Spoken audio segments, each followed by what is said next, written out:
Alright.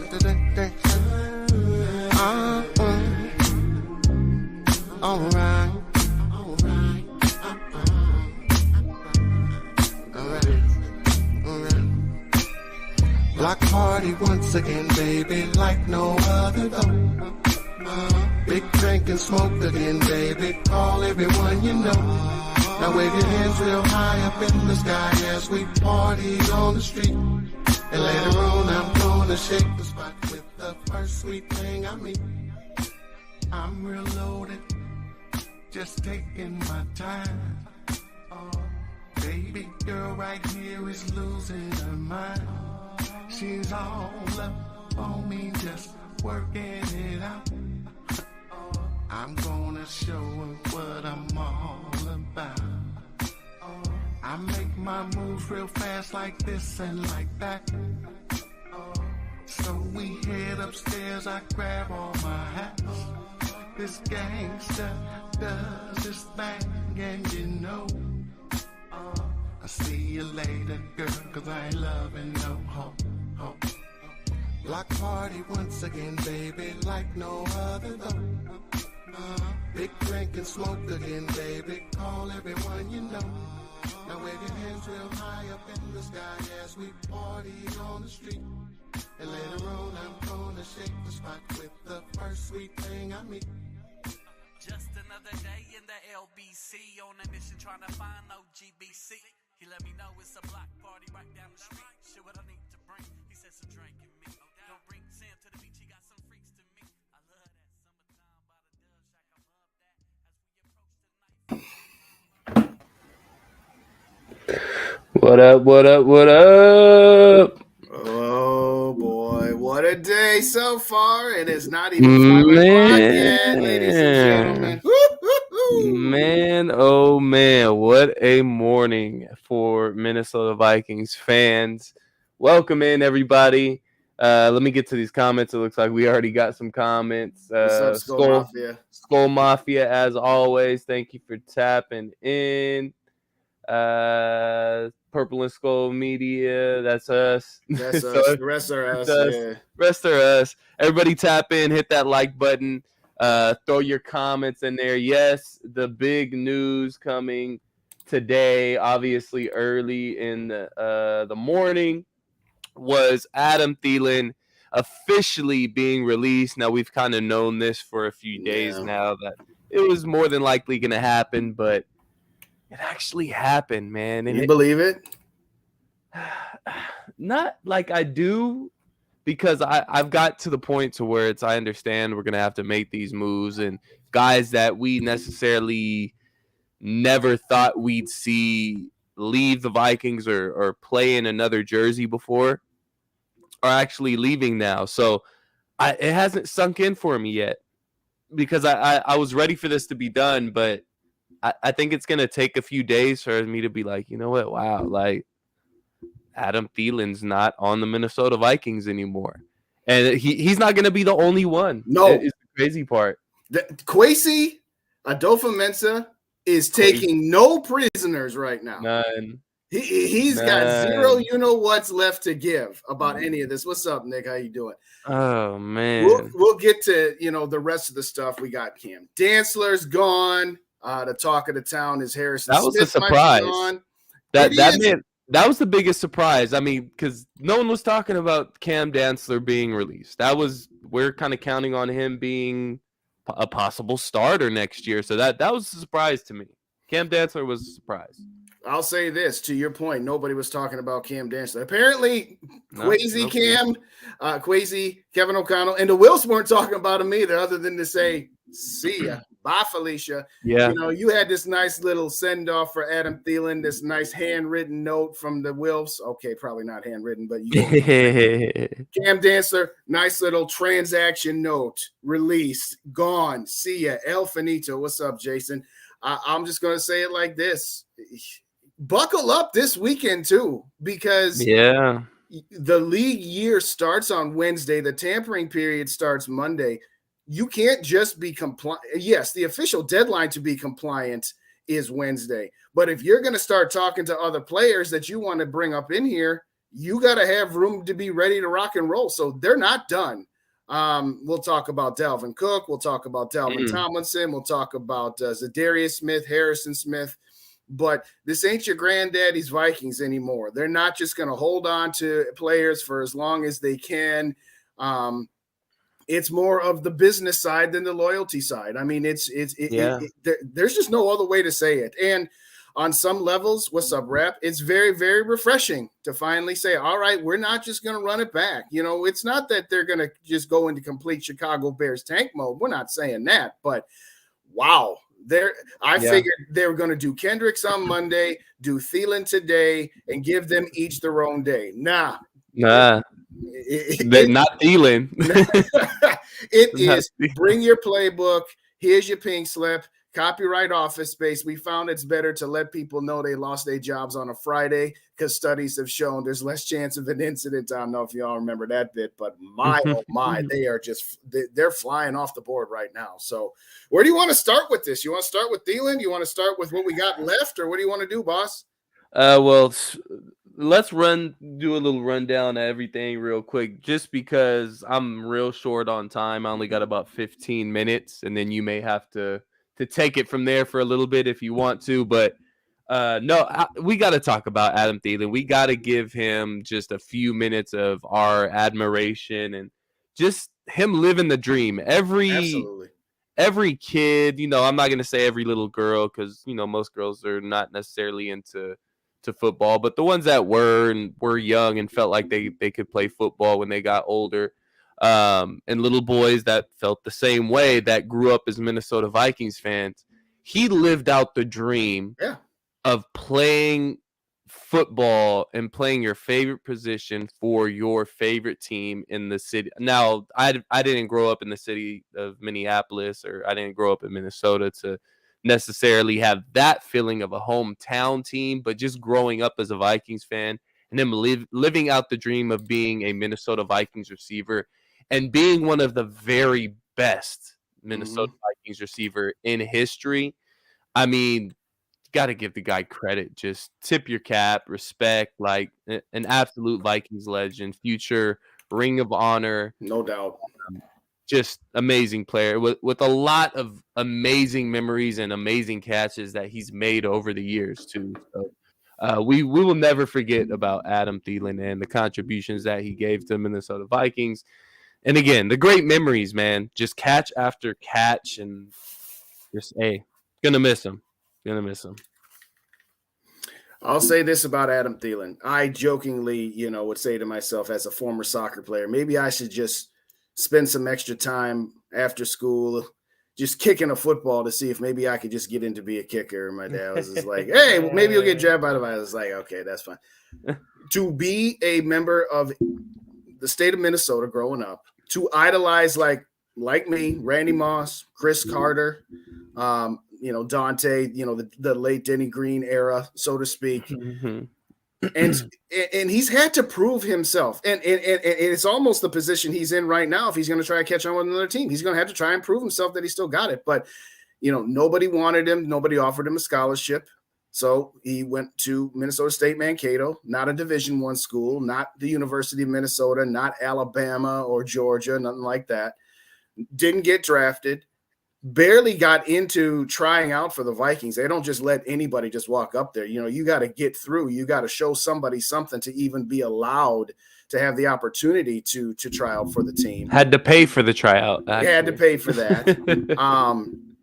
It caught on with the team. And a point that Davis made a couple of times the last few weeks, didn't even really get to play wide receiver for the first 2.5, 3 years. He was on special teams.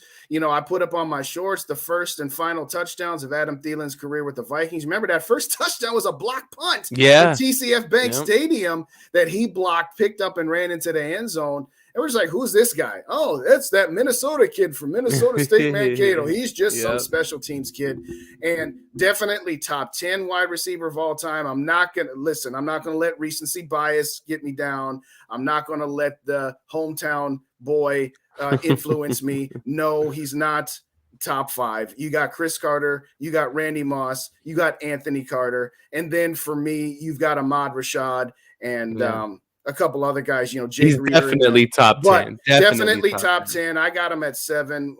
And again, I don't have Jefferson there yet either. We all understand that Jefferson's probably going to pass up everybody not named Moss and Carter, Chris Carter, that is. But the point I'm getting at, it's no slight to say, no, he's not there yet. But as I said in the video that I dropped this morning, he will go down in Minnesota sports folklore. I mean, he is on the Mount Rushmore of the four Norsemen or Norsewomen of Minnesota sports homegrown athletes. You got Kevin McHale, Joe Mauer, Lindsey Whalen, and Adam Thielen. He is definitely on that Mount Rushmore of Minnesota folklore of hometown guys or hometown gal that made it big in the professional level. So props to Adam Thielen. We wish you nothing but the best. I jokingly said at the end of my video, we will cheer for you like we did for Kevin Garnett unless you sign with the Green Bay Packers. Then all bets are off. We don't go to the Chiefs. Go to the Chiefs and get yourself a ring. My prediction: he's going to go to the Jets with Aaron Rodgers because we all know he buddy with Rodgers. I could see that too, but Chiefs need a possession receiver. Yes, he'd be so perfect for Andy Reid's offense. My God, he'd be their Cooper Kupp. Yes, just the older version. But real quick before we move on from the Adam Thielen, I know usually we'll spend a little more time on this, but like I said, I got to get out of here. I'm sure you'll touch back on it.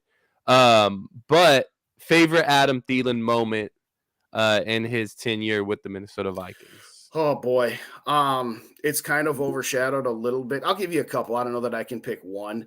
You guys put it in the comments. Put it in the comments there. What's your favorite Adam Thielen? That catch on the second to last drive of the 2017 divisional round of the playoffs, where Keenum literally just threw it up for grabs. He had no business throwing that. Thielen had no business trying to catch that, and somehow, some way he did. It set up the Kai Forbath field goal that would have been the game winner, but for the defense giving it up. See, even the defense back then, didn't always hold the stuff down, ladies and gentlemen. But again, another conversation, another day. But I just remember, as much as Joe Buck lost his mind when Diggs caught the ball down the sidelines for the win, both Joe Buck and Troy Aikman lost their minds when Thielen caught that ball. I'll never forget Joe Buck's call was Thielen with the grab of a lifetime, and Troy Aikman was like, "Oh my God, how did he do that?" There's a couple of others. One really spectacular. More than a couple, man. More than a couple. Off the top of my head was in 2018 against Green Bay during that comeback where we ultimately tied them, where Cousins threw that ball and he caught that between two defenders that were just. I have no idea how on his backside how he ended up doing that. Those are the two that off the top of my head that I've thought about all day here today.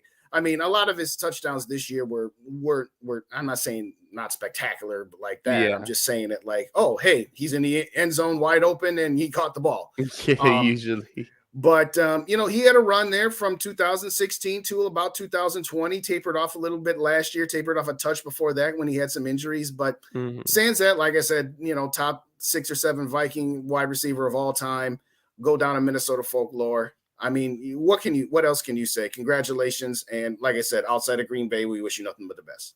Yeah, I mean, I don't think he's going to Green Bay. He's said so many things about Green Bay that I don't think he'll end up going there. I don't think he'll want to go there. But mine, there's so many again. Like you said, there's the outside of the ones that you just mentioned, the ultimate game winner against the New Orleans Saints in the wild card round. And what was that? 2019. 2019. Yep. That's 2019. That would probably be my biggest, just overall the moment, and just him making kind of a career or a legacy catch, as well as Kirk Cousins making an amazing, somewhat legacy throw as well. Adam Thielen made a great catch over the shoulder. Didn't get in the end zone, but set up the game-winning touchdown to Kyle Rudolph. Right. You have the one-handed catch against the Dallas Cowboys in the corner of the end zone. Yeah, that was ridiculous too. The one on the opposite side of the end zone against the Chicago Bears, where he flips the ball in his hand with one hand before he hits the ground to complete the catch. Just the one against Carolina. But the biggest one to me that stands out, and this may be a little bit biased on my part because I was able to be there in person and witness it, and it was my very first Vikings game ever, was in 2017 against the Los Angeles Rams, where he took that little 7-yard hook route, took it around the corner, and just booked it for 60 some odd yards for a touchdown. That was a huge moment for me. Just being an Adam Thielen fan already, and it being my very first Vikings game, and the moment and just the energy in the stadium when that happened, that would probably have to be my most memorable Adam Thielen moment as a Minnesota Viking. So, but nonetheless, good luck to Adam Thielen. Just like Justin said, as long as it's not Green Bay or just not in the division or like the Eagles or something, just go to the AFC. Go to the Chiefs. Go get a ring, Adam. Go get a ring. Go get a ring. But the other big news that has come What's out, up, Angel? I'm sure you're gonna touch on Cam Dancer. This is probably the last thing I'll be able to touch on real quick. Is Harrison Smith? It looks like now this one. I don't know about this one. Minnesota Vikings leaning towards releasing Harrison Smith. I guess Harrison Smith was open to taking a pay cut. Now the Minnesota Vikings must want him to take a really, really big pay cut if Harrison Smith changed his mind. So, I mean, what's your feeling? What's your thought on Harrison Smith possibly being released by the Minnesota Vikings? I always thought that Harrison Smith, if there was one of the old guard that was going to find a way to get a pass, so to speak, to be, all right, hey, we're going to keep you around. We're not keeping Cook. We're not keeping Thielen, blah, blah, blah. I figured Harrison Smith would be the one. Now, I can kind of see it both ways. I can see that Harrison Smith was completely underutilized last year, as were a lot of players defensively. But I can also see, you know what, this guy's getting older. You know, frankly, he should be a free agent right now because, you know, Spielman gave him that extension, you know, a little too early. And then the Vikings could be like, all right, hey, we'll keep you at this amount with no dead cap space or we'll just move on. But he's got a $19 million cap hit and they'd be saving about 7.5 if they get rid of him. And that'll actually put us about even. That'll put us about even, yeah. That'll do it. I thought that they'd keep him for one more year because if they kept him for one more year, then the dead cap hit, like for right now, the dead cap hit would be almost 12 million. Whereas if you do it next year, it'd only be about 8. So I am a little surprised that there's talk of it. Again, it's just talk right now. This is not the other day when we had a hunch that, all right, Friday's going to be doomsday for Thielen. Okay, that was pretty much all right. Yeah, that's going to happen. Yesterday, when we hear about the Dalvin Cook possibly being traded, of there being a trade offer, I don't know if that was true from the standpoint of, I believe Doogie, who reported it, was told that, but I don't know that that's really the case, or if the Vikings are just trying to drum up some sort of trade conversation with people to try to get something before they just flat out cut him. As far as Harrison Smith goes, they can't keep him at 20 million. They just can't. So, like you said, Harrison did seem to be amenable to some sort of pay cut, but there's a limit now. There's a, you know, Harrison's not going to play for free. Yeah. You know, and he's not going to play for veterans minimum. So, yeah, they have demonstrated over the last 5 days that they're going to put an offer in front of a player. And if they take it, they take it. And if they don't, they don't. And if they don't, they're not going to be beholden the way the previous regime was. Am I surprised by that? Yeah, because I think Harrison Smith could still be – I'll be a little more surprised with Harrison Smith than anybody else. I was not all that surprised about Thielen. I will not be all that surprised if they do or do not keep Dalvin Cook or Za'darius Smith. I'd be a little surprised. I'm not going to be shocked. I'm not going to be like, I can't believe they got rid of Harrison Smith. No, it is what it is. Yeah. But, yeah, I'm a little surprised. But and there's still time here. This one's not a done deal. I think this one's still 50-50 at the moment. Yeah, no, this one I feel hurts a little bit more than the Adam Thielen. Adam Thielen was more, you know, like we said, we saw it come in. Harrison Smith was more the guy that we felt we were going to work things out with. Seemed like he wanted to stay a little bit more than Adam Thielen. Thielen kind of was giving those signs of, I'm on my way out. His wife was posting stuff. So this one hurts a little bit for me. I feel like Harrison Smith has a whole lot more in the tank than Adam Thielen does necessarily. And I felt like he would fit a whole lot better into the Brian Flores defensive scheme. So, this one stings, man. I love Harrison Smith. That's the guy that I wanted to retire as a Viking and to have an entire career as a Viking. But I don't know, man. It looks like it's coming down to the wire with Harrison Smith and if they're going to work something out with that contract. But I feel like that's also a guy you may be able to trade. And even if you're taking on some of his cap hit and you're able to get something back, I feel like you'd be able to get, at least a 4th, 5th round pick back for Harrison Smith if you take on some of his contract, as well as Za'Darius Smith, which I'm sure you're going to get to as well. So this one stings, man. I don't want to see Harrison Smith go. I think he has plenty left in the tank, and I think he needs to stay a Viking. So I think he does too. But just looking at his numbers on over the cap real quick, this year again, 19.1 salary cap hit, 14 in base salary, none of it guaranteed. So here's the thing. Let's say that Harrison said, "I'll play for $5 million." Let's just say, all right, cut $10 million off of my 9.7, but let's just say $10 million. The problem that the Vikings are still going to have to ascertain is that if they get rid of Harrison Smith now, they clear all of his money, and then there's no carryover into next year. Let's circle back to Thielen for a second. They could have said, we're going to take all of the dead cap hits this year, which is what they did, which is why they only saved $6 million. They have a dead cap hit of 13. They could have moved 7 of Thielen's dead to next year. And it is apparent that they are doing what I have wanted them to do, which is stop with these dead years, stop with these void years, take your salary cap lumps all in 1 year. So even if they did get a massive reduction from Harrison Smith in his salary, you then still on the hook for $8 more million after this year on your salary cap book. So I think the balancing act that they're running is, I think they want to keep him, but I think their desire to just wipe the decks clean of all of these void years and these dead cap hits is also a big priority to them. So unless Harrison Smith gives them a sweetheart of a deal, I don't know. I don't know if I had to bet $1 million which way. I don't know which way I would go right now. With Thielen, it was easy. With Cook, it's 75-25 that he's gone. With Za'Darius, it's 90-10 that he's gone. So are you saying it's 75% that Dalvin is gone? I think so. Yes. Okay. If what they heard, if what was reported was actual and factual, copyright TLC, that there's a trade offer on the book, even if it is a day 3 pick, even if it's a 6th round pick, you gotta take it. You have to take that. Yeah.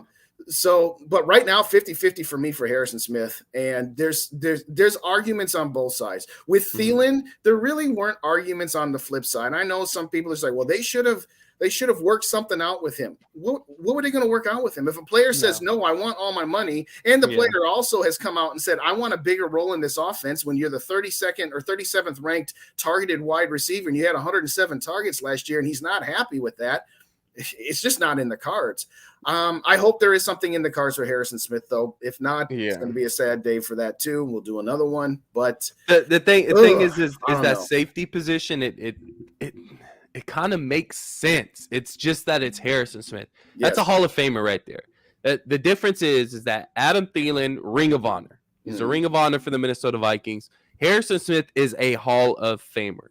Those type of guys, you don't just let walk out of the door. You find a way to work it out. I understand he's a little older. Look, if it comes down to it and we part ways, we part ways. But you got to turn over every stone to try and keep Harrison Smith in the building to where it works out with your cap space as well. You don't want to, sacrifice the future to keep Harrison Smith around, but you also don't want to just let him walk out of the building. But when you look at the safety position and the depth as a whole, you got a guy like Josh Metellus who's coming into his own. Cam Bynum, who had a wishy-washy year, but then you have Lewis Seen, who looks like he may be ready for OTAs. Reports are coming out, so that's a surprise.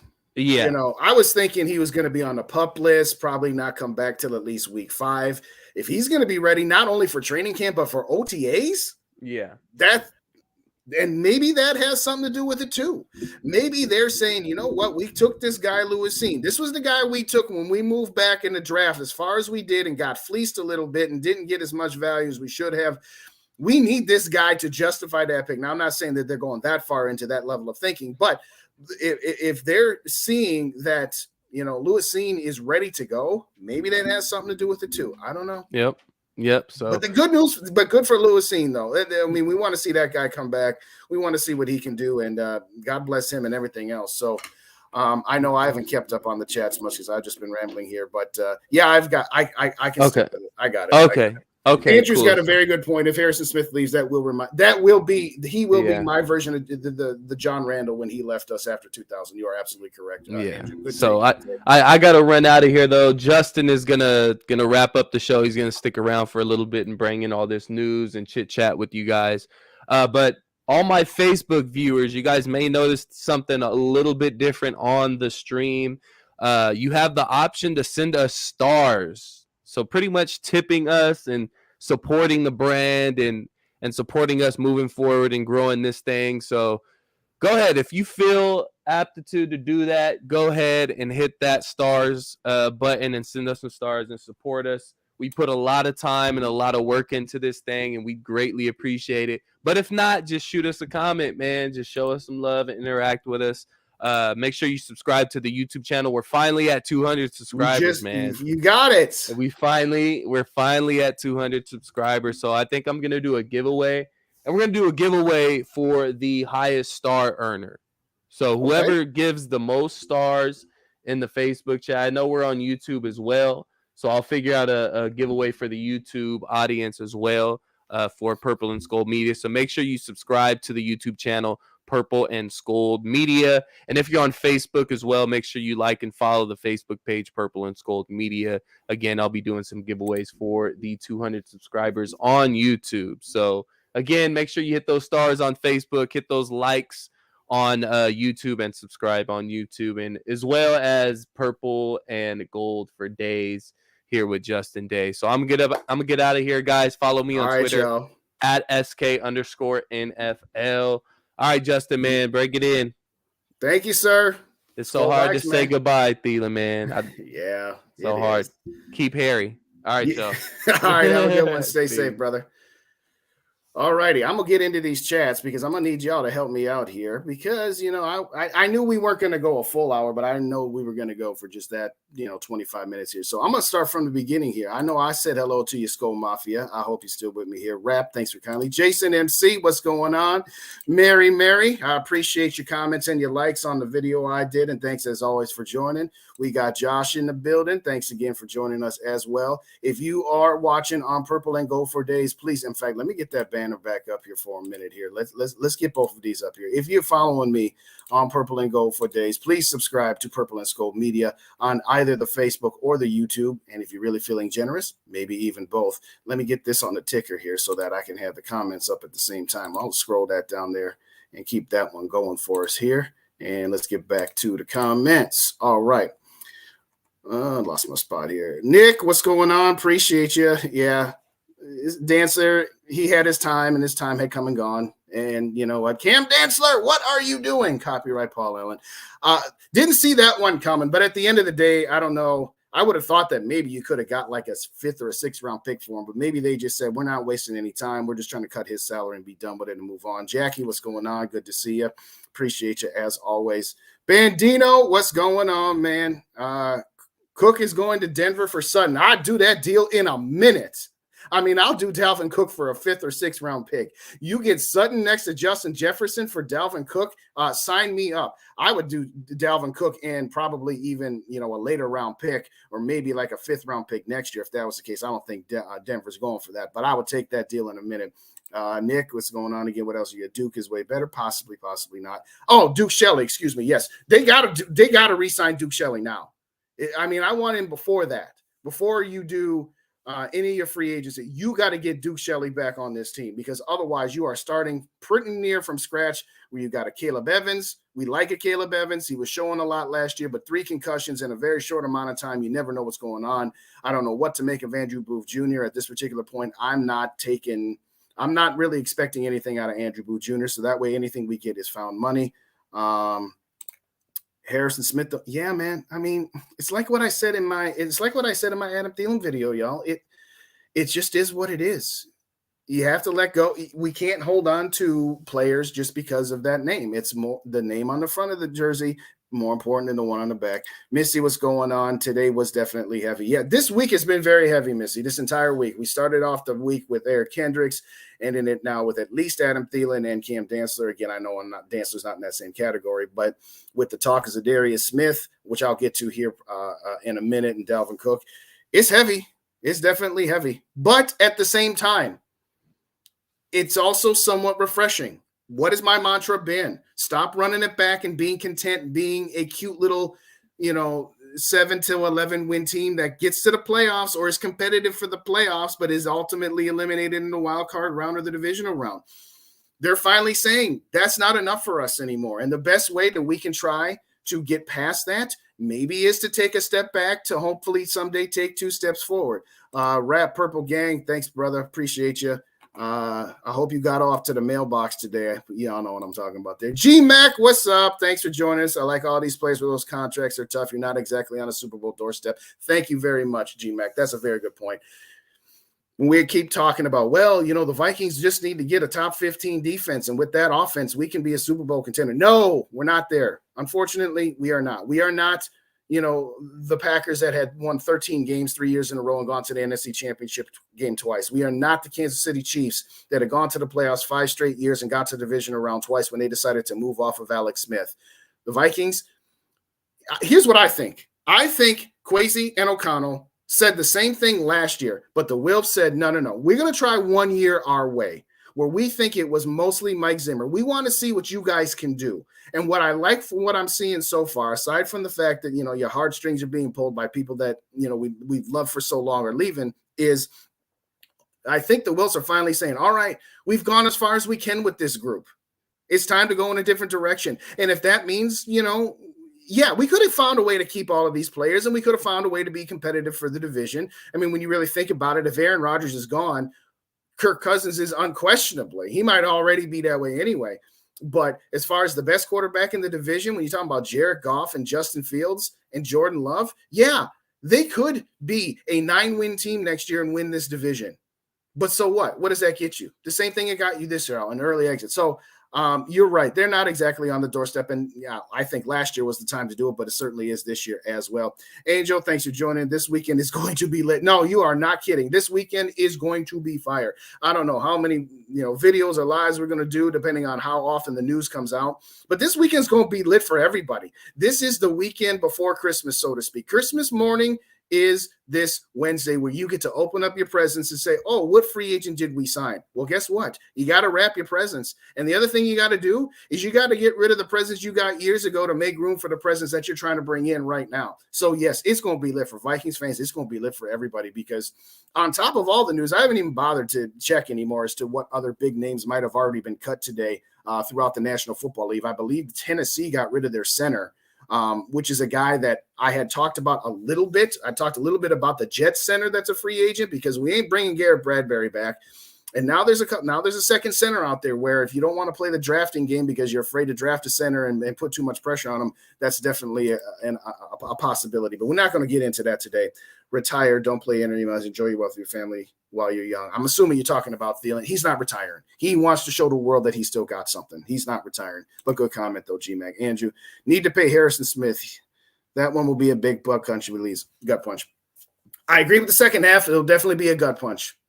And I'm going to say the same thing I said Monday. Get ready to be gut punched. Get ready for it.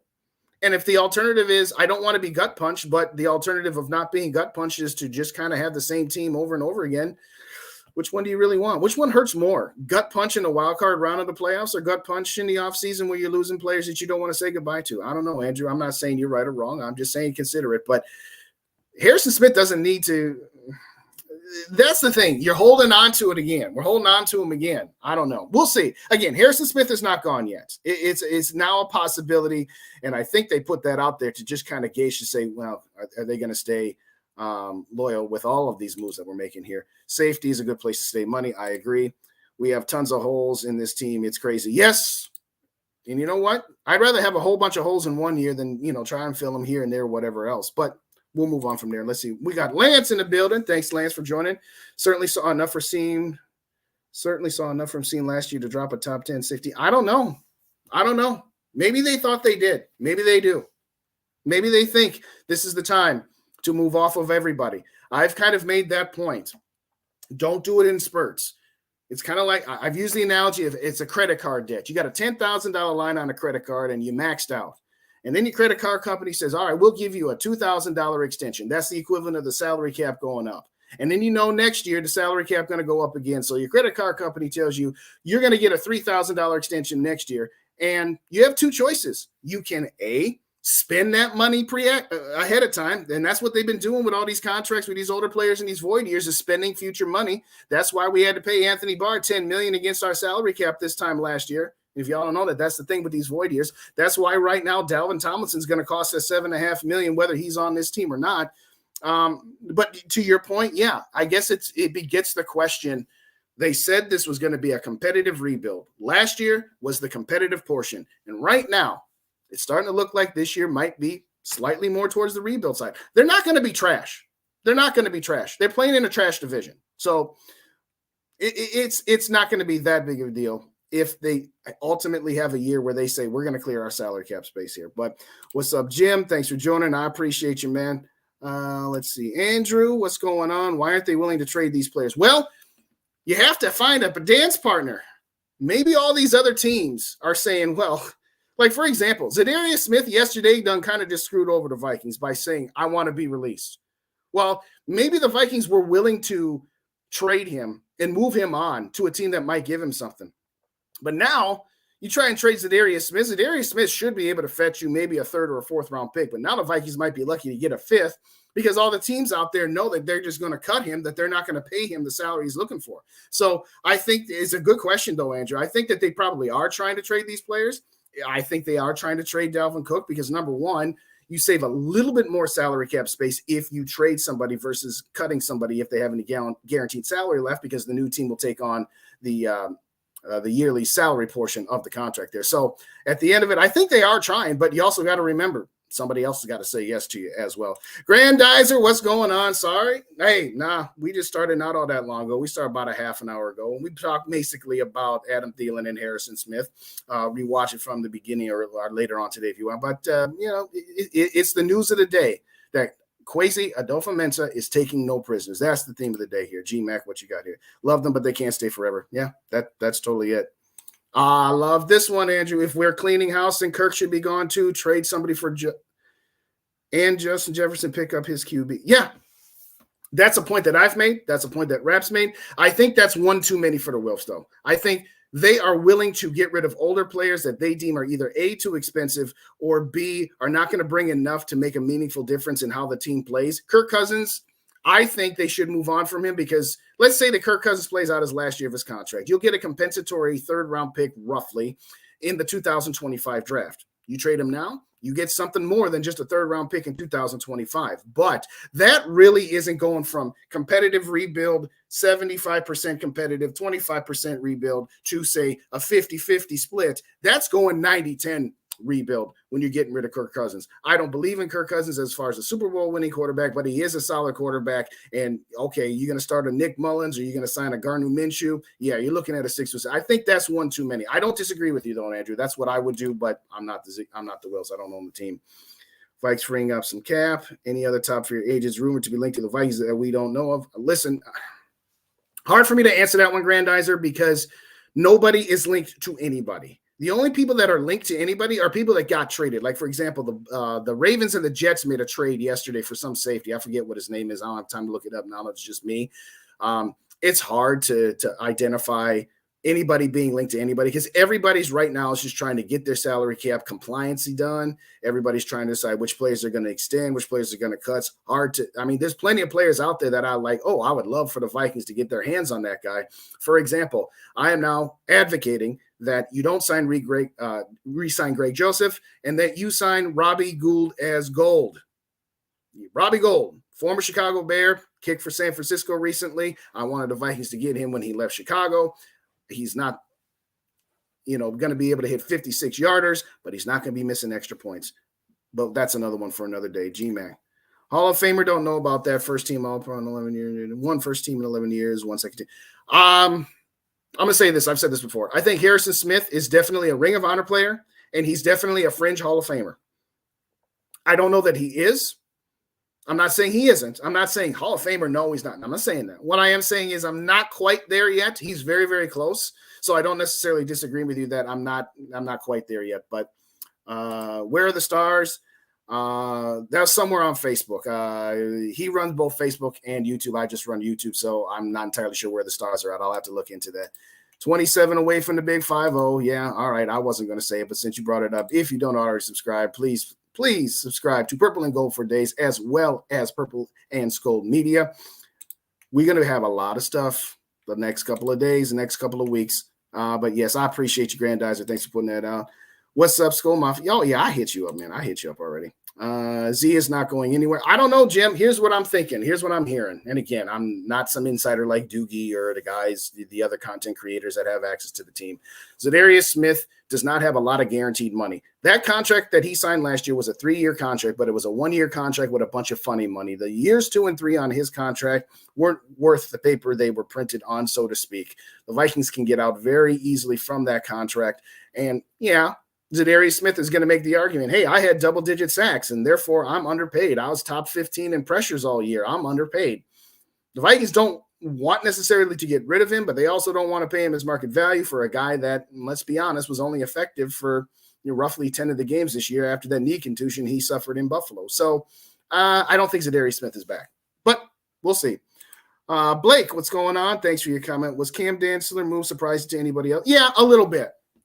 He only saved $2.7 million. It was the last year of his rookie deal. You figure you get kind of like Garrett Bradbury last year. I know Garrett Bradbury plays center, it's a different position, but like Garrett Bradbury last year, all right, let's just play out the last year of your rookie contract, year 4, and see what you got and see what we can get out of you, and we'll make our decision. Apparently, they didn't like him enough at all. Apparently, after missing some time last year, not really being readily available and not really doing a whole lot, Blake, I didn't see it coming. When they said Cam Dantzler was released, I was like, whoa, they're not even going to give him a shot. They're not even going to try to hang on to him through the weekend to see if maybe they can get a 5th-round pick for him. Maybe they figure they can't get anything for this guy. They figure they need the $2.7 million now to get cap compliant. I'm not sure. But, yeah, I was a little surprised. A lot of people were. Vicky, what's going on? Thanks for joining. Appreciate you. Sad about Adam, but you're totally right about Harrison. We need him. I would love to keep Harrison Smith at the right price. But, again, I'll remind people. I'll see if I can get this put up here. Let me see if I can get this shared so I can put this on the screen with me as well here. Hold on, y'all, just for a quick second here. I know production value and all that good stuff here.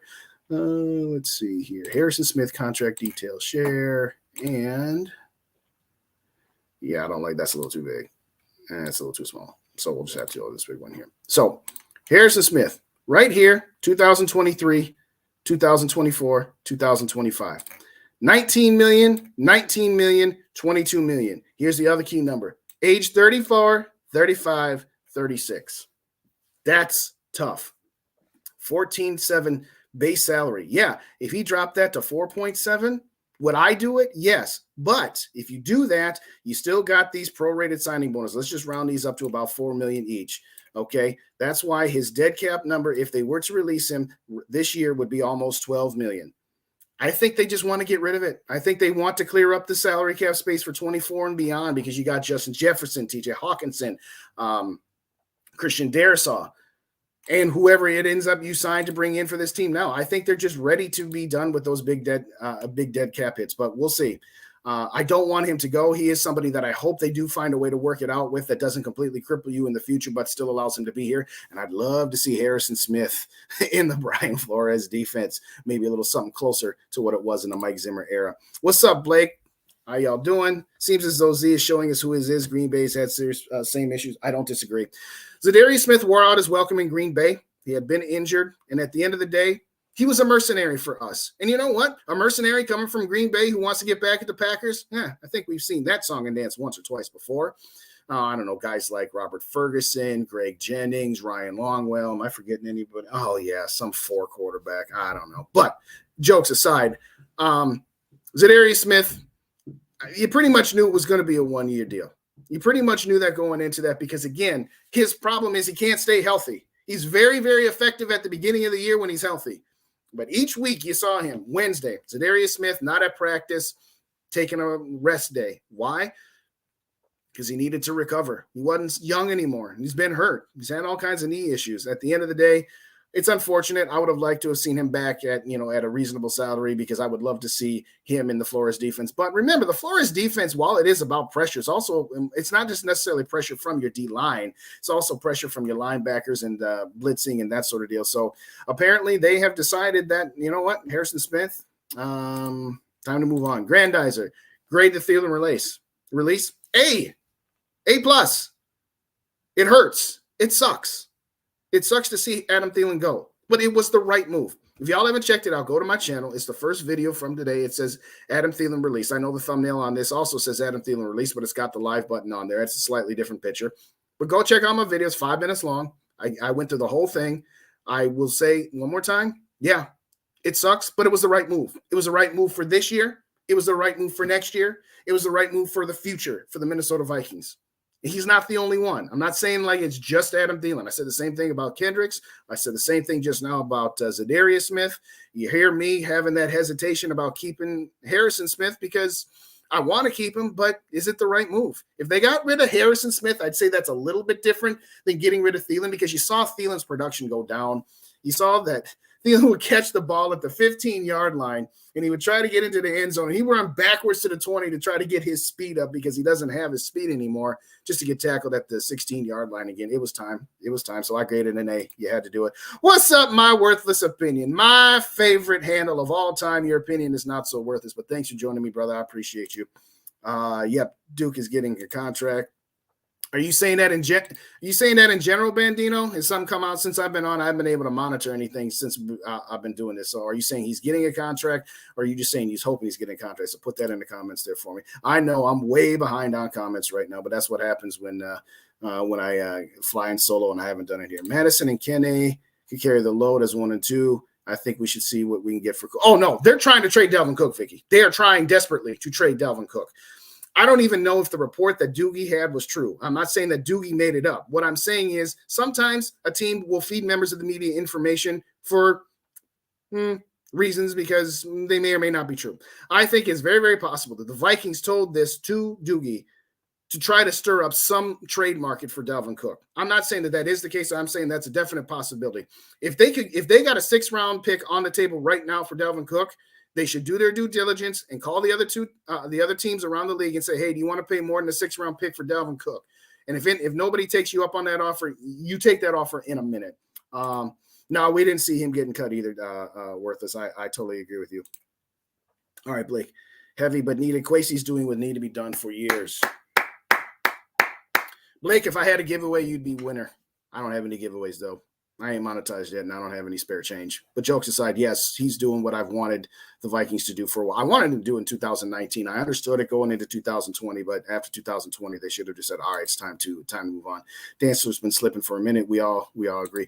Knowledge, what's going on? We in good position, but not contenders yet. I agree. I totally agree. We're in good position to be competitive for the division when it's Christmas time and you're watching that game and they got all the playoff teams up on the graph. We got your division leaders. You're in the wild card round. Sorry, I went the wrong way. And still in the hunt. They're still in a good position to be contenders, to be in the hunt. I'm not satisfied with that anymore. So I don't mind this at all. And if we're not contenders for a year or something, hey, that's okay. Sean SG1. Yeah, I think they wanted a good year to get the fans on board with the new front office. Yeah, no, that's a good point too. And at the same time, I can understand why they did it. I thought it was totally futile, because you could have got something for Adam Thielen last year. You could have got more for Harrison Smith last year. Could have got something for Eric Kendricks last year. But having said that, it was a fun year, wasn't it? We got 13 wins, biggest comeback in NFL history. Beat the pants off the Packers in week 1. Didn't end up as well as we would have liked it to, but it was absolutely a fun year. That game in Buffalo, yeah, it was worth it for the year. Long term, maybe not. G-Mac, what you got? I guess we can assume they try to trade the players. Yes, that's absolutely a great assumption, G-Mac. Worthless. Dancer wasn't great, but thought Flores could put. Yeah, I am a little surprised that they cut him. As I said, I'm surprised, but at the end of it, they're cleaning house. They're cleaning house. As simple as that. The defense getting evaluated by Flores. Forward prefer young players who can develop control, so I expected them. Okay, all right. I think Kwesi's saying he's confident the new DC can win. Yeah, maybe. Maybe they are putting a lot of stock in Flores. That's a very, very good point, G. Maybe they are putting a lot of stock in him to say, hey, we got to clear our decks so that we can sign some free agents, be able to sign some of the players we want long-term, not holding on to those. No, I don't disagree. What's up, Dylan? Dylan in the building. Thanks for joining me. These are all the first Vikings I had to ask myself. So it's emotional, but definitely exciting. I feel you, Dylan. I feel you. Because he's not going to have a stack factor. You know, you are correct. All right, Sean, what do you got? Hitman still has a loft number. He will never succeed in the role Donatel had. Yes, I agree with that. I agree with all those points. I do believe that Hitman still has something to offer. I do believe that Donatel was the worst. I think of all the players that suffered last year, Eric Kendricks and Hitman were the two biggest ones that suffered the most. I'll definitely agree with you that. And I agree that he still has a lot to offer. But the problem, and I'll put it right back up here for you. Those numbers right there. And you can say, well, the salary cap's a myth. You can work around it. Yeah, the salary cap is adjustable and it's manipulatable. But that's why for the last 3-4 years, the Vikings have always had to be making the moves that they've had to make, which is, oh, we got to cut this player or we got to renegotiate with this player or put some void years on that player because we're always in the spot where we're renegotiating. And they're finally saying, you know what? We're clearing the decks. Okay. The Detroit Lions. Okay. The Detroit Lions had $25 million in cap space at the end of the season. You're saying, oh, 25, that's not like Chicago that's got 90. No, but it's almost 50 million more than what the Vikings have. The Vikings were negative 24 and the Lions were 25. In other words, the Lions had $50 million worth of salary cap space than the Vikings did because they don't have all these void years. Now, granted, the Lions haven't been somewhat competitive for forever. We get that. But at some point, you have to pay your bills. You can't just keep saying, oh, my credit card is maxed out, so I'll just go get another credit card and I'll start paying off that credit card over here while I'm still running my purchases on this credit card over here. They're just making the choice to say, hey, we are paying off this credit card bill and we don't care about who it is anymore. Dylan, onward to the new age. I agree. All right, Blake, what you got here? Spielman made all these contracts work. He didn't make them work. Okay, let me finish reading your comment before I comment on it. Spielman would have made all these contracts work. We would continue down the same old trail. I love this new regime. Same people mad about cuts, same people loud. Thank you. So excited to clap. Not my microphone over. Yes, he would have made all of these things work. But this is the result of how Spielman and Brzezinski got all of those moves to work, is now you have all of this dead cap hit. All of these void years, all of these prorated signing bonuses for players that aren't on your team anymore. So, yeah, he got it to work in the short run, but this is the long run consequence. So I agree. And that's exactly where I'm at. The same people who are mad are the same people loud about the cuts and losing the first round. That's the difference between me. I don't even want to lose in the first round. I'm not saying I want to be a 5-win team. Nobody wants that. But what's the difference between being a 5-win team or a team that loses in the wild card round? Nothing. You ain't winning the Super Bowl. And sometimes you have to take a step back in order to take a step forward. What's going on? Minshew soda. That's another conversation. I'm not going down that road today. You want to go down that road, go to Rap's channel. There's enough curb stopping for Kirk Cousins. I'm not going to do it today. But if the Wilfs want to win, they need to let the GM do his thing. Totally agree, Skull Mafia. I got to get me one of them soundboards that's got that applause thing. I don't have one now, so that's all I can do. No, I totally agree. Bandino, yo, Purple for the win broke down Z's bunk contract. Are we looking at a decent trade value with him on the block, or will this get ugly? Well, I mentioned it earlier, and again, I just got into it before I saw your comment, but I think Za'Darius kind of blew up the possibility of us having a decent trade market for him by saying, I want to be cut, and the Vikings ain't cutting me. So just sit around. He's telling other teams, hey, just sit around. I'm going to be a free agent quickly. I hope the Vikings are able to get something for him, even if it's, I would like to get a third or a fourth, but even if we get a fifth for the guy at this point, yeah, he's not going to be here most likely next year. Hitman is 100% Hall of Famer, no question. He's better numbers than Palomalo if he played for a big market. I will grant you that playing for the Minnesota Vikings does put a hindrance on you getting into the Hall of Fame, i.e. Jim Marshall, i.e. the fact that Jared Allen is still not in the Hall of Fame. It took Chris Carter as long as he did. It took a lot of Vikings players as long as it did for them to get in the Hall of Fame. I agree that if Hitman wasn't playing for a lesser market, so to speak, and was in like a Pittsburgh or a New York or somewhere out west, that he probably would be. And again, I don't mean to sound like I'm dissing Harrison Smith. I'm not. I love the guy, got his jersey. Actually, I had his jersey. I traded it in for a Jefferson, but that's beside the point. I'm just saying he's like right there for me. But at the end of the day, hey, no, it's all good. Yeah, I saw you. North Kings, what's going on? Thanks for joining. Appreciate you. Hey, y'all, I haven't said it in a while. Hit that like button on the Facebook page. Hit that like button on the YouTube pages, both Purple and Gold for Days and Purple and SKOL'd Media. If you haven't already subscribed, please do so. Thank you, Kylie, for joining us, Kings. We are trying to be champions. Take less money or walk the plank. Love it. I feel you, North. I feel you. Bandino, all eyes are on Jets right now. Feel they have a deal done. What's the holdup? Yeah, I don't know. I think that there is a little complexity in Aaron Rodgers' contract to where they have to do certain things a certain way at certain times so it doesn't completely blow up the salary cap for the Green Bay Packers. That's probably why they're holding on to it, and maybe they're holding on for some extra picks. I definitely say it's about an 85-90% chance that Aaron Rodgers is off of the Green Bay Packers. And finally, Packer fans will have to understand what it's like to not have a Hall of Fame quarterback. You haven't had to do that for near 30 some odd years, but I digress. Jim NFL 7, what's going on? As long as he's not with the Packers or 49ers, I'm happy with that. Check out my video, Jim, that I dropped this morning, but that's exactly what I said at the end. I'll reiterate it. Adam Thielen, we will support you like we did Kevin Garnett, unless you are playing for the Green Bay Packers. If you go to New York and Rodgers is there in New York, okay, fine. But go chase your rings, brother. Just don't chase them in Wisconsin. That's all we have to say. You go to the Packers, we done with you. We done. I'm just kidding. We're not done with you. You're a Ring of Honor player. And hopefully we'll 2 minutes after you retire, that next season, you'll be in that Ring of Honor. We are about to pay Duke. Okay, cool. What's up, Sarah? Thanks for joining us. What a fun day. Goodbye to the old. Yeah, as much as it's painful on some levels, this is a good thing, ladies and gentlemen. It is a good thing. Is it a good thing for, okay, we were 13-4 this past season, and we want to try to emulate that? What would we be emulating? We'd be emulating a team that had to come from behind how many times, how many one-score victories, and a defense that was trash, ultimately for the same result. Next year, they got all four of the Final Four teams. They got San Francisco, they got Philly, they got Kansas City, they got Cincinnati on their schedule. What they did last year, we kept saying, this is not sustainable. This is not sustainable. And somehow, some way, for a while, it was. It wasn't going to be. It was time to move on. Let's see here. Or get another player on defense. I'm not sure where you're going with that, Jim, and I apologize. But anyway, no. Too Evil, what's going on? I knew Too Evil to Hope would show up at some point. If I'm on the mic, he's usually following me around somewhere. Are you excited for Zimmer's return? Yeah, there's about as much chance of that happening as Kirk Cousins taking a massive pay cut, but I digress. But thanks for joining me, brother. I appreciate you, man. Am I all cut up yet? It's all good. Knowledge, view, and answer for selling it. Hey, I appreciate you, Grandizer. I really do. I appreciate all y'all. I really do. You know, I just started doing this after the Miami game where I finally got out of my comfort zone and said, all right, I'm going to start doing this on my own channel. I appreciate each and everybody that has come out, supporting on the lives, hitting up the likes on the videos, and all the fun conversations, because at the end of the day, we all want the same thing. We just want to see the Vikings win the Super Bowl once, preferably before we die. Just one before I die. That's all I want.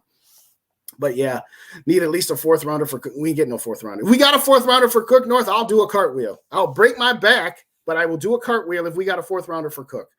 Because at the end of the day, running backs don't garner much in trade anymore. And you know what? If they get a fourth for Cook, I will be happy. And I'll say, you know what? Kings was right. I don't think so. I think they're going to probably get a fifth or a sixth. I hope it's a fourth, but I don't. Because people know the Vikings are cleaning house. They know the Vikings are not keeping Dalvin Cook. So why would they give up too much when they know that they could just pick him up on the rebound and sign him as a free agent? But hopefully not. I'm so excited for 2024. We're going to be rich. Yes, right now the Vikings are projected to have $100 million in salary cap space in 2024. Now, some of that's going to go because you're going to sign Justin Jefferson and TJ Hawkinson and Christian Darrisaw. But the point is, it's going to be fun this time next year when we're starting out with $50 to $60 million without having to make any salary cap cuts, without having to do renegotiations and extensions and void years, where we'll just have money. And we'll actually be able to sign free agents from the first day of free agency, not having to wait until week 2 or 3, not having to bargain bin shop in the Walmart clearance rack. That's a good one Rhino had. I'm going to pimp his channel here in a minute. But the point is, yeah, it's going to be fun to actually be able to play in salary cap. All right, now let's see if this is actually a serious question from Tuiva. I don't know what that is. Justin, do you think Hicks and Ham are next? Should we be cap compliant if they were cut? Also, do you would think? Yeah, all right. Hicks, I think, is already gone. I think they're trying to do their best to not just hit everybody all at once. There's no chance Hicks is back on this team. Ham, I've heard some stuff from Doogie and from a couple of other sources that they're actually interested in keeping him. It doesn't make sense to me. I don't understand that one. I honestly don't. They don't use the running game all that much. They don't use a fullback all that much, but maybe because he's a special teams captain and one of the team captains, and you just got rid of Adam Thielen, you just got rid of Eric Kendricks, you might get rid of Harrison Smith. Maybe they want to keep one of the leaders around. I don't know. But yes, at the moment, as far as where the Vikings are after all of these moves that they have made, they still need to clear about another $7.5 million. So Ham was, I believe, $3 million that they would save. And what was Hicks? Let me see if I can find Hicks real quick. Hang on with me, everybody. Jordan Hicks is another $5 million there. So yeah, those two would get him cap compliant. I don't know about Ham yet. Yeah, I heard what Doogie said as well about them trying to keep Dalvin Cook. They're not going to keep Dalvin Cook at $14 million. They are not going to do that. And if they did, that would fly in face of all of the moves that they have made so far this week. So Dalvin Cook has said he's not taking a pay cut. So if you look at those two things, with all the moves they've made this week, as well as the fact that Cook has said that he's not going to take a pay cut, I don't see how they're going to do that. I think that the Vikings are playing this game. They've got some reports out there saying they've received a trade offer, and they've got some reports, maybe we'll keep this guy. I think they're just trying to drum up a trade market for him. I really do. I don't see Dalvin Cook back on this team, but not impossible.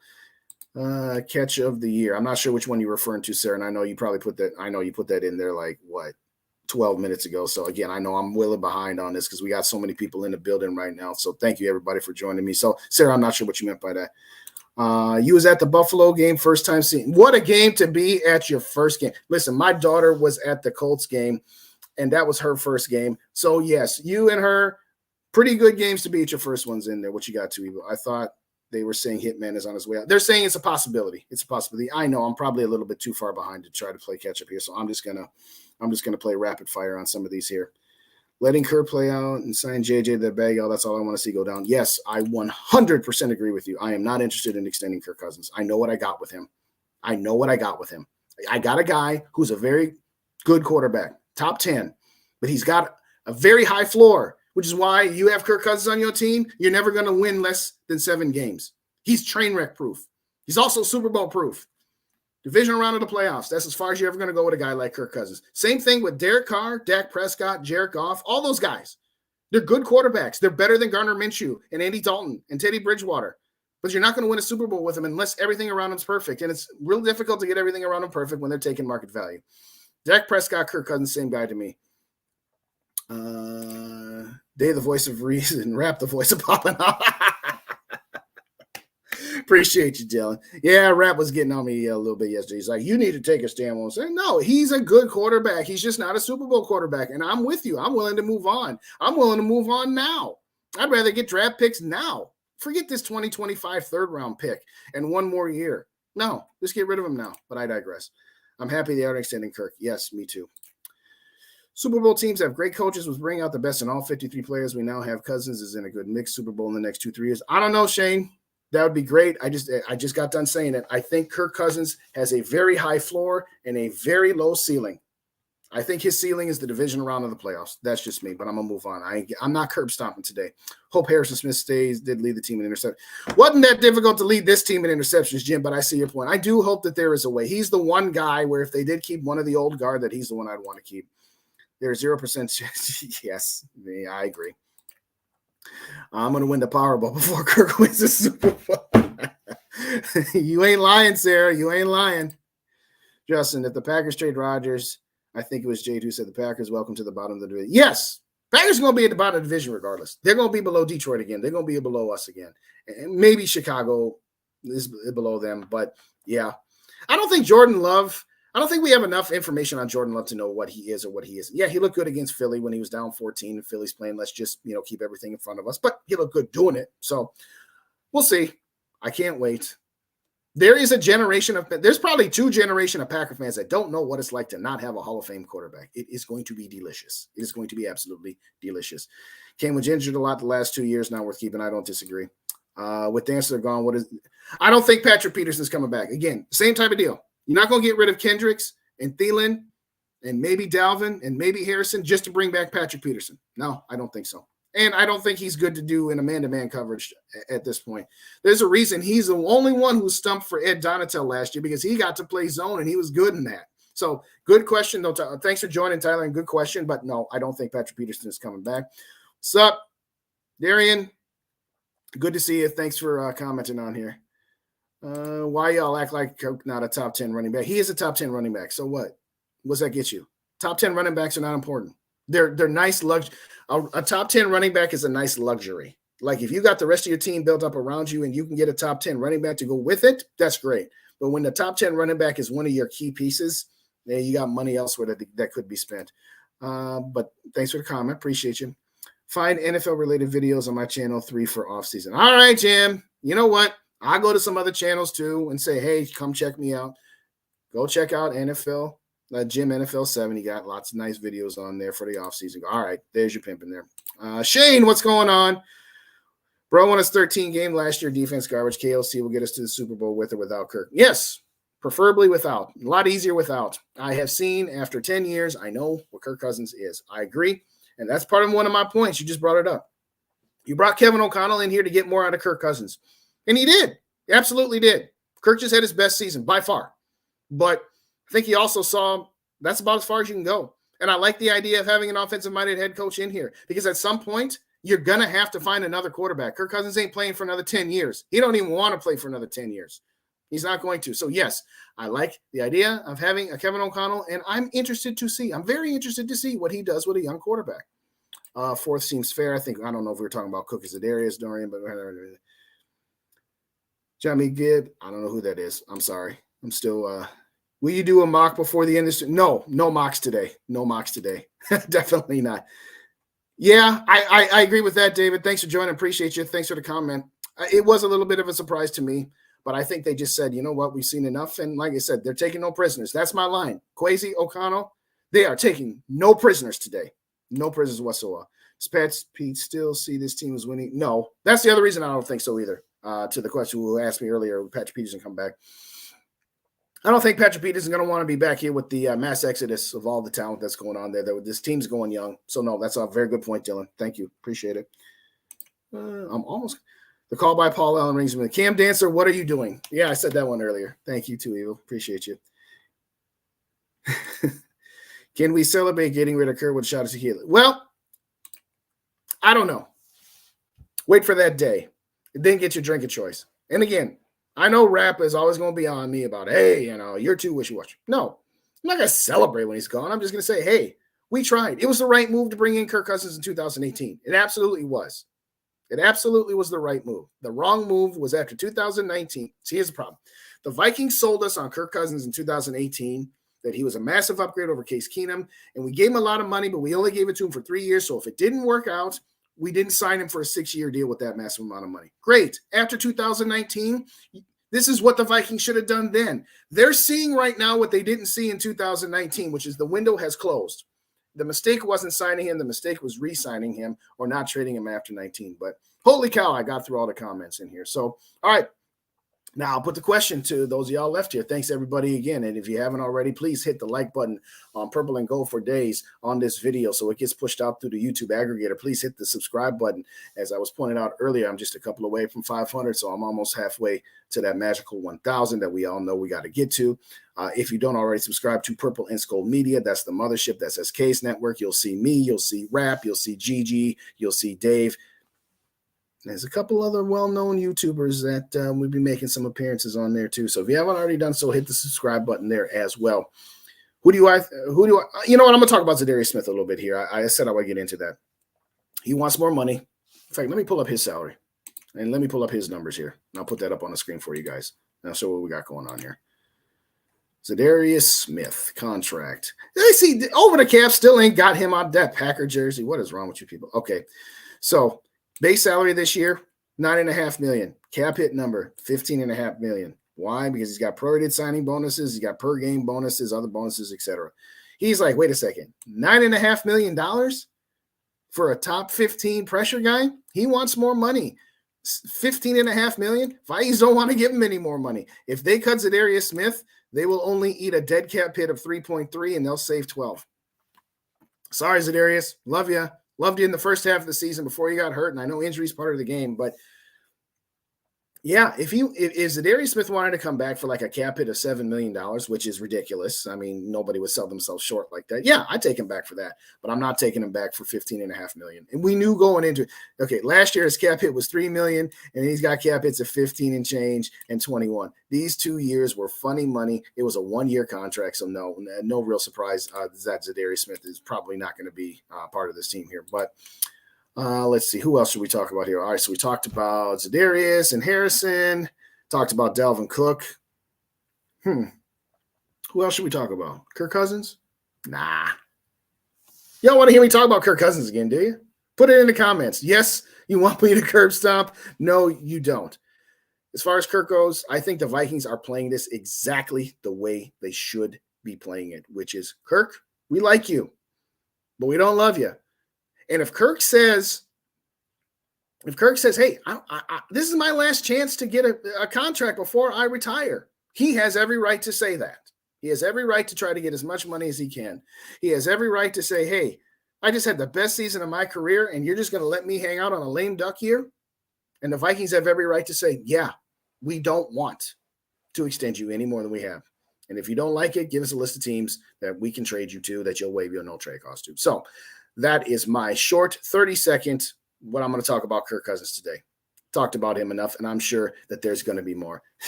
Sorry, guys. Let's see. What do we got here? I agree with your Kirk and Bishop Lee to you. We gave it a go. It didn't work. Move on. Thank you. Give him a thumbs up. Appreciate you. No more Kirk. No Kirk talk. Kirk stomp. No way keep vets like Pat B. No, I don't think so. Like I said, I don't think if they're going to keep one, they're going to keep Harrison Smith. First off, remember, Patrick Peterson is a free agent. So this is not a decision that they have to make of, well, are we going to keep him or are we going to cut him? His contract has expired. So I don't think Patrick Peterson's going to want to come back here. And if he does, it's because he can't find any other. You know what? Patrick Peterson would be a solid cornerback for a team that's more competitive. Patrick Peterson on the New York Jets playing opposite Sauce Gardner? Are you kidding me? It's a way better opportunity for him than we can provide right now. Like I said, on Harrison Smith, my head says let him go. My heart says I don't want to let him go just yet. And like I said, I really hope that they can find a way to make this amenable for all parties involved, because I think he would be very good in Flores' defense. I really do.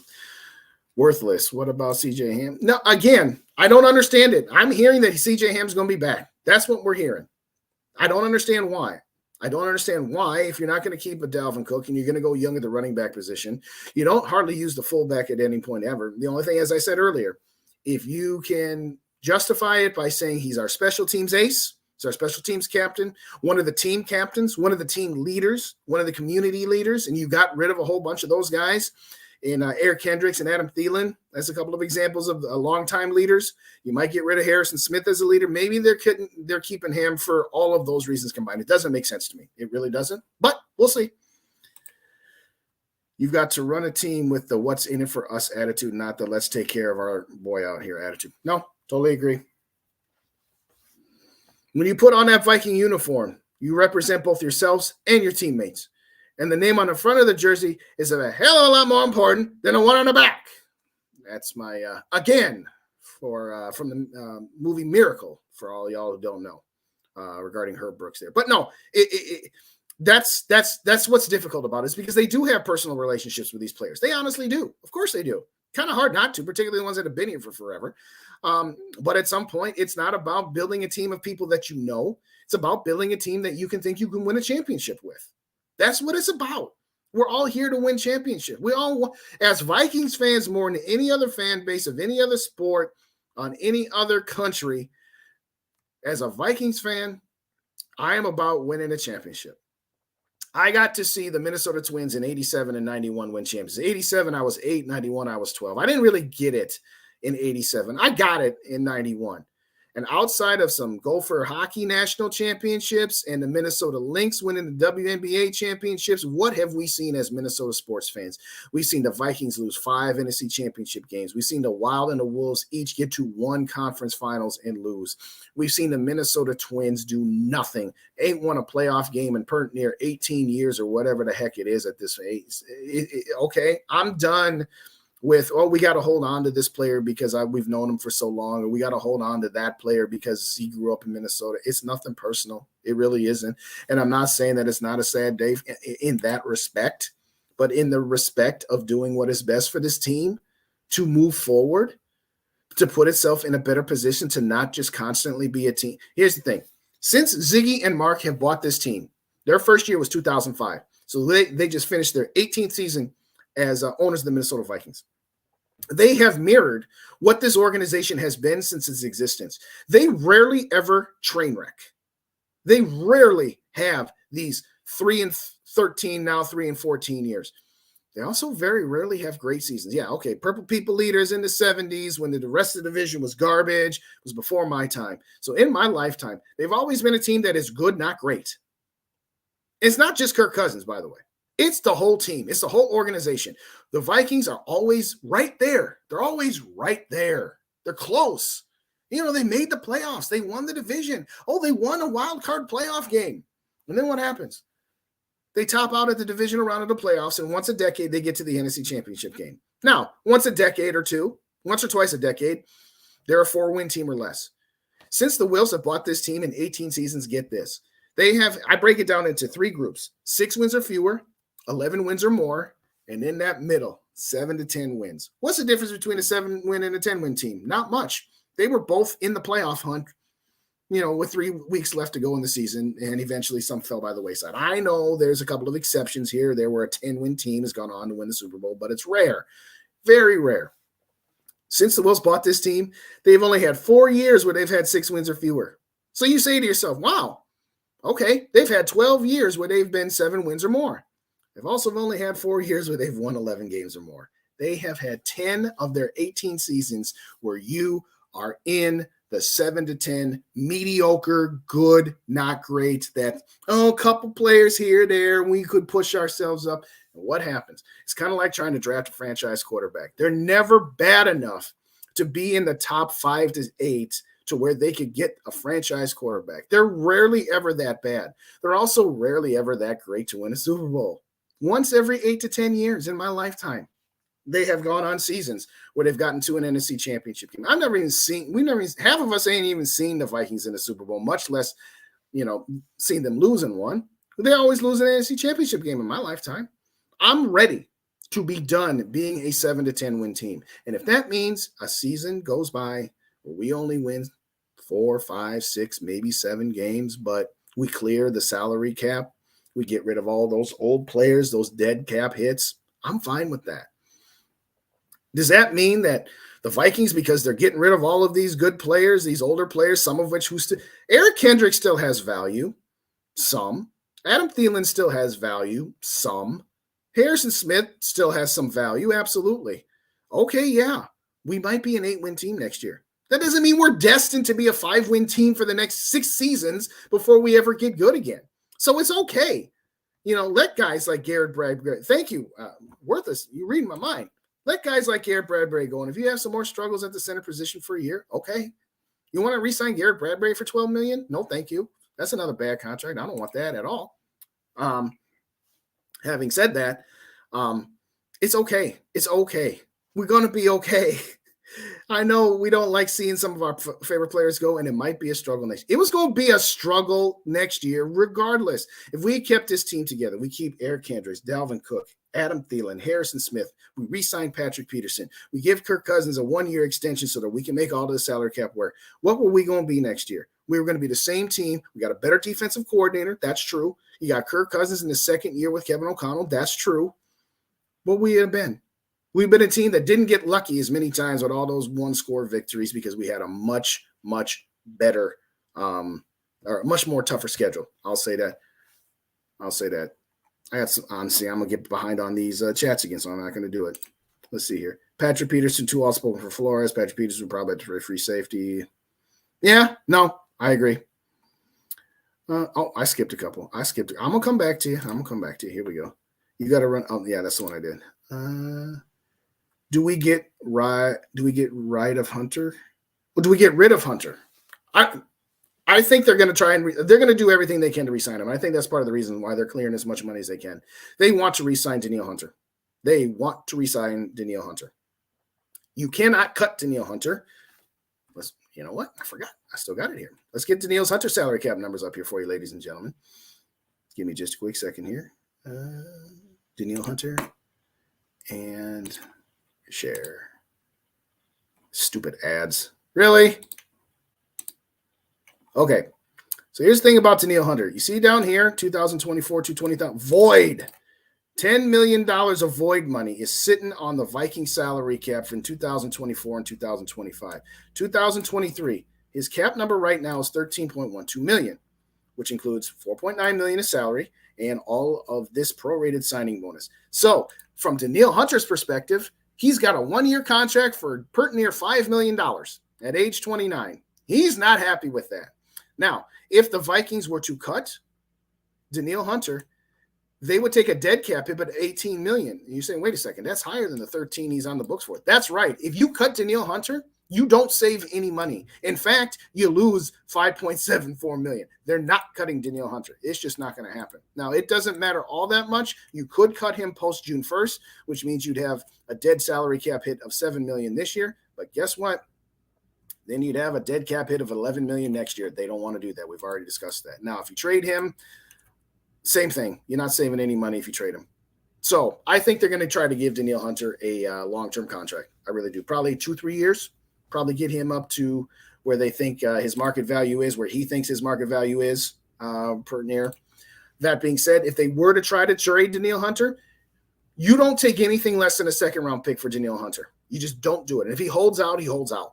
You play hardball with him. I'm not giving Danielle Hunter up for a 4th, 5th, 6th round pick when I got to take a negative $18 million dead cap hit, which is -5 from where I already am with him on my team. So, yeah, if a team offered up a 1st round pick for Danielle Hunter, you take that in a minute and you just eat that $5 million and say, okay, for a 1st round pick, we'll do that.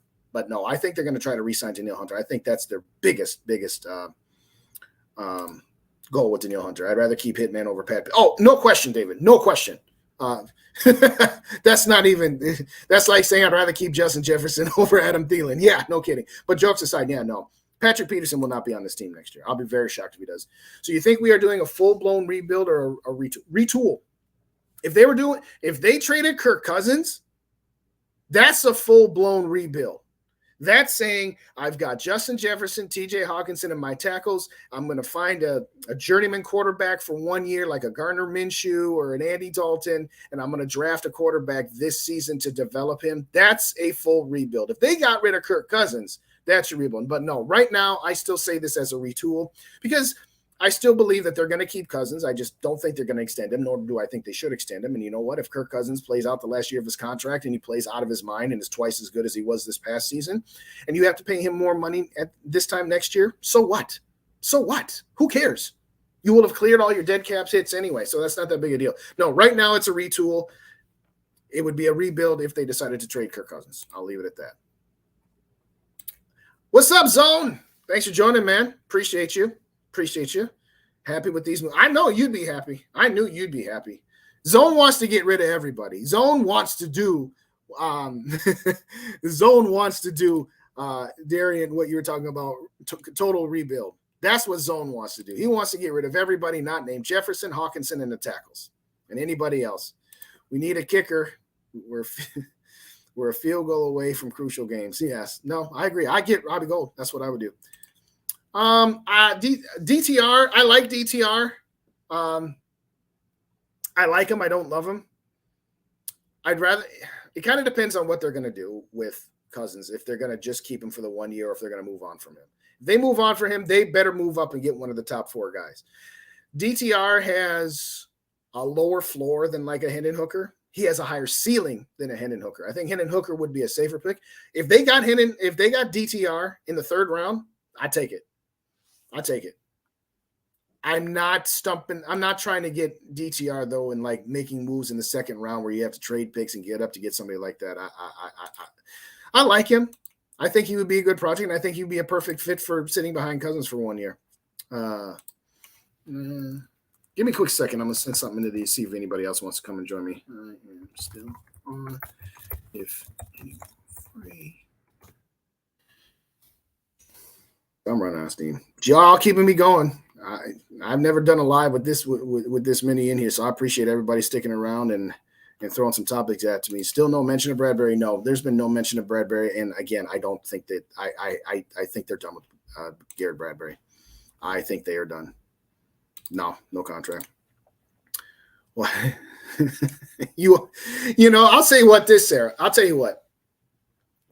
That New York Giants game, where they were up and then they were down, and then Justin Jefferson scores, and then Saquon Barkley scores, and they got that 2-man. I was actually like, normally this is where I'm feeling really like, oh, are they going to blow this game again? And then they went on that quick drive. They got that third down conversion to Jefferson, and then they got that screen pass. And I'm like, 61 yards? I should be nervous right now. And for some reason this season, nah. I was like, nah, he's going to make that. 61 yards, that's a team record. Yeah, I know he's going to make that. Because that's just how that year went. Can't make a dang extra point half the time. You can make game-winning field goals. But I agree. In a general sense, Sarah, watching Vikings kickers does usually give us some PTSD.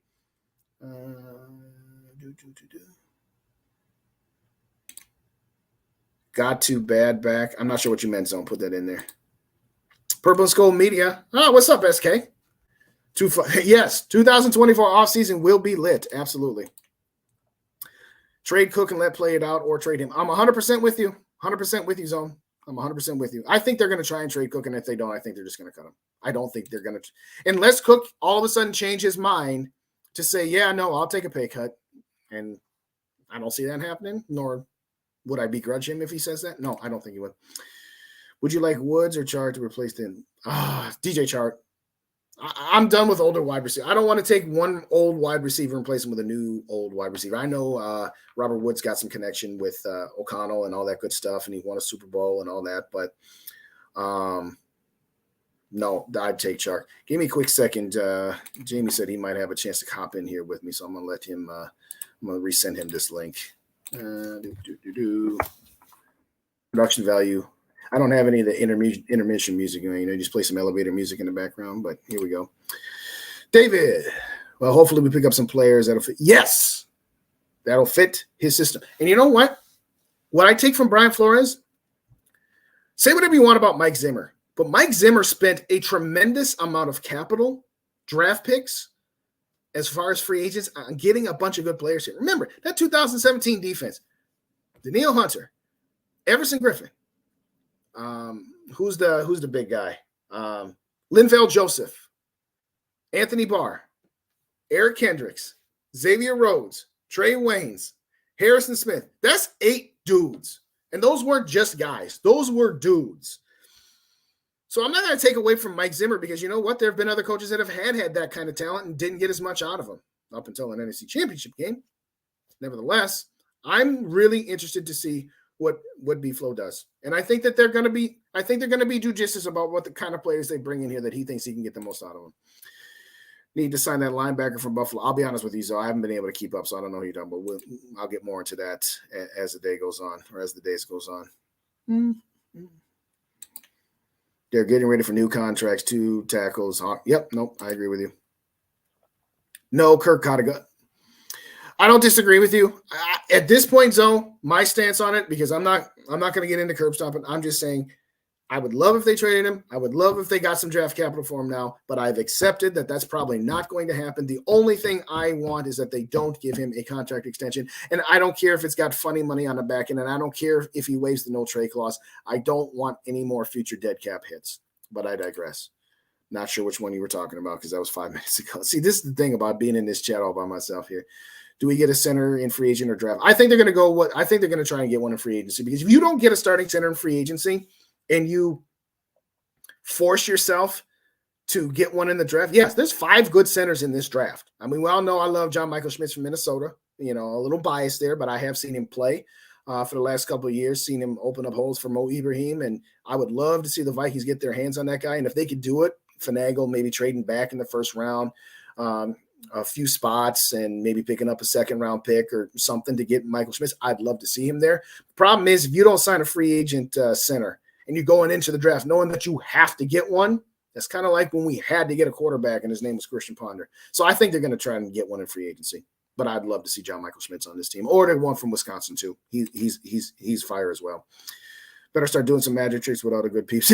Yeah, you're right. You're right. That's why I put out the bat signal in the group chat.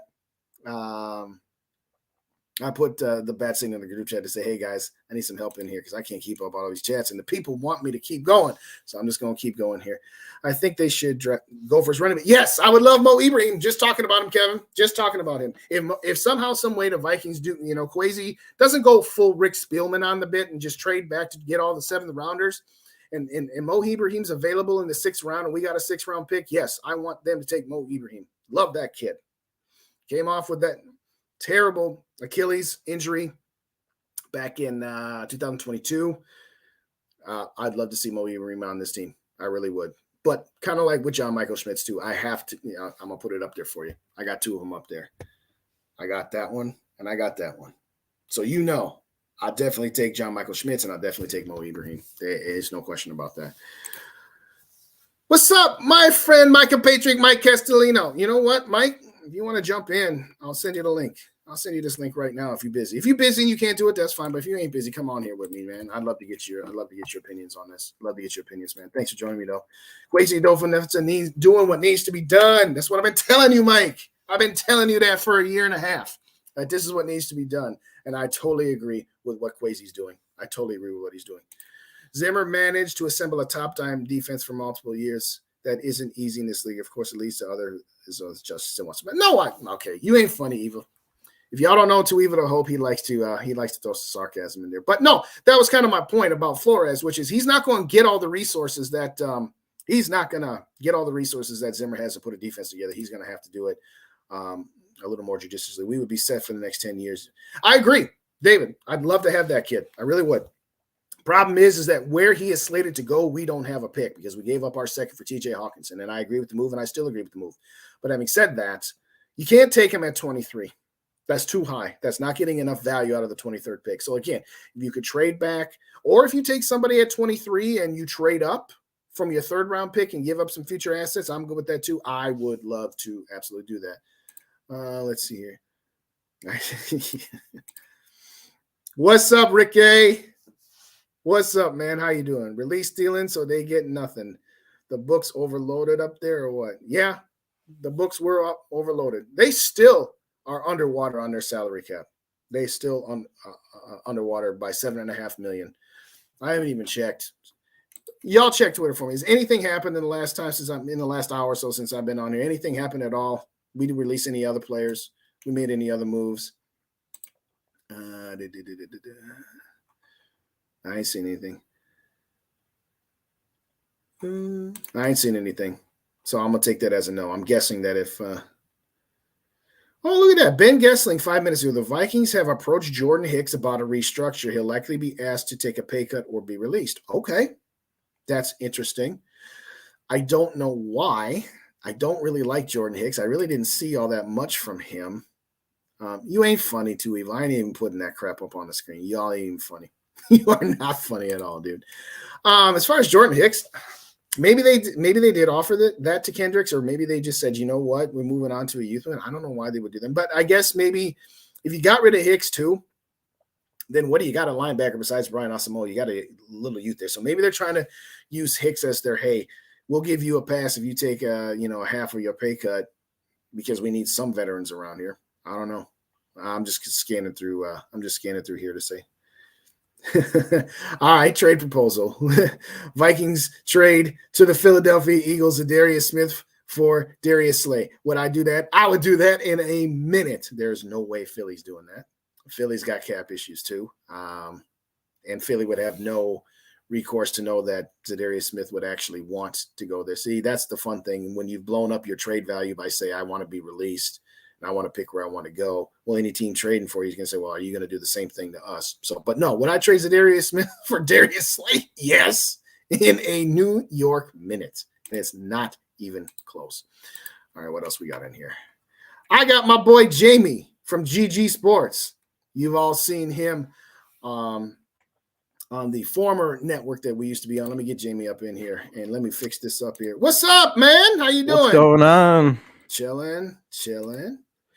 I've been SK's like, you want to go live? I was like, yeah, I only got 20 minutes. I'm like, oh, okay. Well, I'll just carry this for a while. We still got 20 people up in the building. If you do not already subscribe, go to GG Sports. Let me get this. Much appreciated. Let me get them comments up. The GG Sports podcast, that's part of the Purple and SKOL'd Media family. So if you do not already subscribe to GG Sports podcast, go check out Jamie and Casey. They break it all down. They got more knowledge about draft picks and stuff like that. So maybe I should find some people and some people than me. That's for dang sure. But how you feeling, man? Break it all down for me here while I take a swig of water here. Now that I've been talking for what you got. You know, obviously, as far as some of these cuts that we've had, including today, and then including the Eric Hendricks thing, you know, I think a lot of us saw it coming, but it still sucks. Especially Adam Thielen. You just know, like, big Vikings fan growing up, just his whole story, and then for him to like move on. He was kind of one of the last pieces, especially on offense, prior to, you know, Kirk Cousins and all that stuff. So I think it's always going to be tough to see like a guy like that move on. I do think, and I made a little short today. I'm hoping he goes to a good team, someone like Kansas City, just someone that can use him and utilize him, especially a guy like Mahomes, who doesn't really have much for wide receivers, and Juju, who was his wide receiver one, and I wouldn't even account him as a wide receiver one, is in free agency as well. So I think so hopefully he just goes on and gets to a good team that maybe even has a shot to go to the Super Bowl or something like that. So just hoping for the best for that guy. Go check out GG Sports Podcast. Your show was really nice, and if you haven't already done so, check out My Goodbye to Adam. I'll spoiler alert. What I said at the end is that, hey, we're gonna do the same treatment for you that we gave Kevin Garnett, which is, hey, we wish you nothing but the best. Right. Go chase your ring. We hope you get your ring, as long as it ain't with the Green Bay Packers. Okay? Yeah. Okay. No Green Bay Packers, man. I'd still feel a little icky if he went to the Jets with Aaron Rodgers and won one, but at the end of the day, I would allow it. We'll allow that one. As long as it is not with the Green Bay Packers, I do not care. No. If any of those players go to the Green Bay, then Thielen, you can do it if you're Thielen, right? You grew up as a Viking fan. Maybe his wife's a Packer fan outside of I think I don't know for sure, but I know her family's from Wisconsin or whatever, so she could be. Still, come on, you don't just because she's a Packer fan, you don't just. Hey, Sam Cassell said it best. There's two kinds of guys that run their house and guys that run around their house. Yeah. I don't know if Thielen's a guy who runs his house or if he's a guy that runs around his house. If he picks the Packers, he's a guy who runs around his house, right? No, he can't do that. He can't. No, he can't. I don't think he will. No way. Then you can forget about that Ring of Honor stuff I was talking about. Yeah, I know. No, we love it. Yeah. But it was time. It was time, wasn't it? I mean, I got some people yelling at me on the video I did. Just like, this is a stupid move by the Vikings, and this is why they'll never win a Super Bowl. No, keeping old players on bloated contracts is why they don't win a Super Bowl. Yeah, and some people just like, this was a mistake. They should have done this. They shouldn't have got rid of Kendricks. Your thoughts? Was this the right move for the Vikings? Especially, yes, mostly because of the contract situation. Obviously we owed them $20 million. I'm assuming they would have been able to figure out some sort of pay cut. My guess, because it sounded like they were talking about it. So my guess is they just didn't come down to the right price or whatever. I do think, I don't think he's deserves that kind of money anymore. Well, 20 million is a lot no matter what, but I don't know, man. I think not just that, but we weren't able to utilize him as much as he would like. And it just feels like he has definitely slowed down a little bit. I do think he still has enough left in the tank to be a good wide receiver. But I think we have to go for someone else for a wide receiver too. It's one of those situations where he comes in next year, he would be our wide receiver 2. And let's say we drafted someone or even picked someone up in free agency. We kind of want a guy that's a little bit better than Adam Thielen right now for that other wide receiver 2 spot. And I don't think Adam Thielen would want to come be here and let, someone else kind of take his role, in a role that he already was a little bit worried about as far as how much, how much usage rate or how many times he touched the ball, I guess. So I just think for both teams or for both sides, I think it was time. Yeah, I agree. I mean, Adam Thielen talking about, I'm not happy with my role. It's like you were the 37th targeted wide receiver in the entire NFL. You had 107 targets. Yeah, you know what? Since TJ Hawkinson got here, now you're the third option. Right. And to be blunt, Adam Thielen and KJ Osborne are both number 3 wide receivers. Neither one of them are 2s. Okay. Yeah. So, having said that, you're also not a good. He was a great compliment for Diggs back when he was at the height of his powers, and Diggs was still here. That was a 1A 1B relationship. This is no longer a 1A 1B. This is a 1 and a 2. And with Adam Thielen's skill set at this point, is not a good compliment for what the Vikings need to go alongside Justin Jefferson. We can talk about, is there a free agent or 2 out there that you would target, or, we know all the big names in the draft, but maybe is there 1 or 2 that stands out here for you? We can talk about that in a second. But when Adam Thielen's just like, I believe I can still do this, I can still do this. And you know what? I'm not begrudging you that. I mean, every athlete never wants to admit when it's time to hang it up. But at the same time, it's like, okay, it was just time. And frankly, even if Adam Thielen had taken a pay cut from, say, $12 million down to $2 million, his salary cap hit would have still been 10 for a wide receiver 3, and you can't do that. Exactly.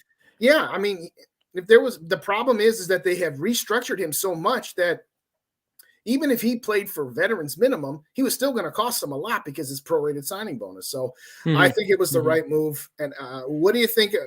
I'm going to actually, let me throw up a couple of chats in here that I haven't got to here. You know what? I forgot one from Grand Geyser. Did Flores hire all of his staff? I have to look. I don't know. I'll take a look at that and I'll try to do it. Yeah, I'm not sure either on that. I candidly am not sure. What's up, Nano? Thanks for joining. Whatever. What's going on, Nano? He's joking. I agree with David. We just need to dump picks. I just read, I don't know if you heard, did I read it? Were you in here when I said that Ben Gessling's reported the Vikings are trying to negotiate a salary cut with Jordan Hicks? Did you see that? No, which for some reason I don't understand why. Me neither. For some reason, like obviously he was like the for sure out of a Vikings fan base. He was like the for sure guy that we probably are gonna cut. And then since we saw Eric Kendricks get cut so early, part of me was like, why wasn't Hicks already cut? I agree. Now I'm sitting here like, are we going to try to keep him around? I mean, I can see that we want that veteran presence or whatever. Right. But I thought I would have rather had Kendricks in there than Hicks. Obviously, maybe Hicks would have been cheaper for us or whatever. But I don't know. I don't like that. I don't think we need that idea. No, I know we're gonna go young at linebacker, but I get it. Like you said, maybe want to keep one of the veterans around so that we're not so young. Because that's a good point. You don't want to get rid of everybody that's been ever good, but that makes no sense to me. All right, so we're gonna move on from that one. No, I agree. We just need to dump Hicks here now. Are there any potential free agents you're looking to see hit the market? Yes, lots of them. You got. Before I say that, what's up, East Coast? Thanks for joining me. We doing good. We doing okay. We hanging in there with the Adam Thielen stuff. But to Two Evils question, any potential free agents that you're hoping to hit the market, or think the Vikings could be targeted? For wide receiver, anything for that matter. But man, it's so hard because it's funny because right when the offseason started, it was all about like looking in free agency. Obviously the combine and everything happened. And then it's like, we're waiting for this moment right now that's happened in this past week with waiting for these players to get cut. Cause I didn't know how much money we are going to try to open up for free agency. So I haven't, even though we've kind of dived in a little bit, I haven't like felt like I need to figure out like my top 5 or my top favorite free agents. Obviously we know that Payne got the franchise tag, I believe. Right. And then now we're kind of waiting for Hargraves. Those were like the 2 that I was like, that would be the biggest thing. So we don't have to worry about that position in the draft at all. Another one that I think could be interesting is maybe I know he's old, but maybe go get Jason Kelsey if we don't keep Garrett Bradbury around. You think what do you think with that? I would love it. Yeah. But I think he's either Philly or retire. Yeah, that's kind of how I feel too. That's a hard part too. It's like a lot of these guys out here, you just don't even know what they're going to do yet, Right, you know? right. And that's what's going to make this weekend fun, because as right. much fun as I've had talking for the last hour, 45 minutes on and off with you and SK and by myself with the group chat here, this weekend's going to be a nut house, not just for the Vikings. It's going to be enough for everybody, because as I mentioned earlier, the new league year starts on Wednesday. The legal tampering period starts on Monday. In order to be able to legally tamper, you got to have your salary cap ducks lined up. There will be some teams that will wait to the last minute to get cap compliant. But if you're going to start negotiating with these other guys, you're going to need to know how much money you got in your coffers before you can even do anything. So yeah. I'm sorry, I got to throw this one back up there. I know I'll put it up there, but Kirk runs around his house. I would not doubt that. Yeah, I agree with Worth. Let's see, Thielen, red zone threat. Thielen is the wide receiver version of what Kyle Rudolph was his last year. Yeah, that's a very good analogy somebody put out there. And that's the thing is, with him being, not being totally happy with his role last year, I can't imagine his role increasing in any way. So that, again, I do think it's just a situation that's better for both sides. I don't think he'd be happy with his role, and obviously we wouldn't feel like we would want him to pay him as much money as he might think he's worth right now. I agree. Which I still think he has some left in the tank. I still think he can go and be a really solid wide receiver for another team. So, is it Steven or Stefan Power? Thanks for joining us live from Australia. Hey, let's go. When Raps got his guys, from South Dakota here, or from New Mexico that, or Mexico this, we got one from Australia today. So thanks for joining us. I agree. Right there.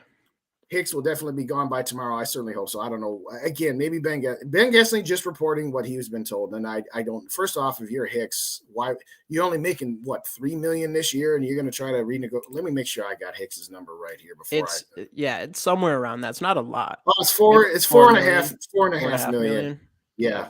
So you only, I think he could do better on the market anyway. But I think there will be a few Pittsburgh D players coming through. I hope so. And then that's something that Grandizer had said earlier. Hopefully we keep an eye on the fence to see. Yeah, we can raid the Dolphins defense and the Pittsburgh Steelers defense, and hopefully, because what I was saying earlier when we were talking about Zimmer and all the players that he had, we spent a lot of draft capital, a lot of free agent capital to get all those players, the Harrison Smith, Xavier Rhodes, Trey Waynes, Barron Kendricks, Griffin, Hunter, and Linval Joseph. We're not going to be spending that kind of capital and getting all them kind of players in for Flores. Flores is going to have to make do with what he's got. He's going to have to be more of a schemer than more of a talent developer there. Right. So do you think we keep Patrick Peterson around?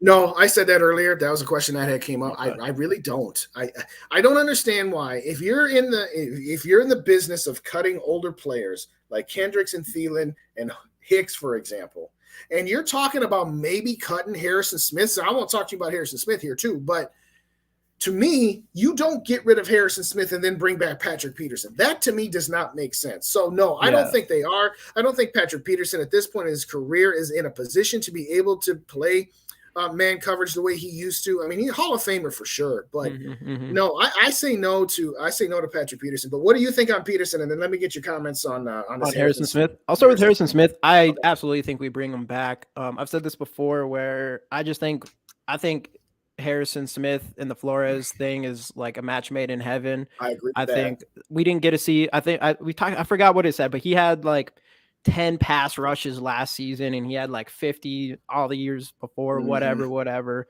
Yeah. Obviously he wasn't utilized to his best ability. I think since Harrison Smith has been in the league, I think he's been the best safety in the entire league when it comes to pass rush. So I do think with him, I think Flores, when he signed here, I think he looked at Danielle Hunter and maybe even Za'Darius Smith, because there's all that stuff going on too, where the Vikings are just like, hey, no, chill, we're just not gonna cut you or whatever, just because that's what you want. And Harrison Smith, I think Flores looked at those players and that was something he was excited about. So I think Harrison Smith will be around. Patrick Peterson, it depends. If we have room for him, I would do it, just because mostly for the veteran presence. Obviously you'll have Harrison Smith back there, but he's safety. I guess that would be the biggest thing for me, is if we go into next year, especially with now Cam Dantzler's cut. So we're going next year, we have, if we re-sign Duke Shelley, we have Caleb Evans, Andrew Booth. Like, we have such young cornerbacks. So either that, or we would just have to go find a veteran in free agency or something. We like got that. some breaking news here, so We do? wrap it up. Yeah. This is not Vikings That's it. related. Oh, but- it's not. I want to know what it is. Now you got me excited. What's going on The here? Chicago Bears are trading the number 1 overall pick to the Carolina Panthers, including multiple first rounders, and Chicago, of course, will get Carolina's 9th overall pick. So the Bears, I'm just trying to make sure that this ain't some fake Ian Rappaport account. Yeah. Hold on.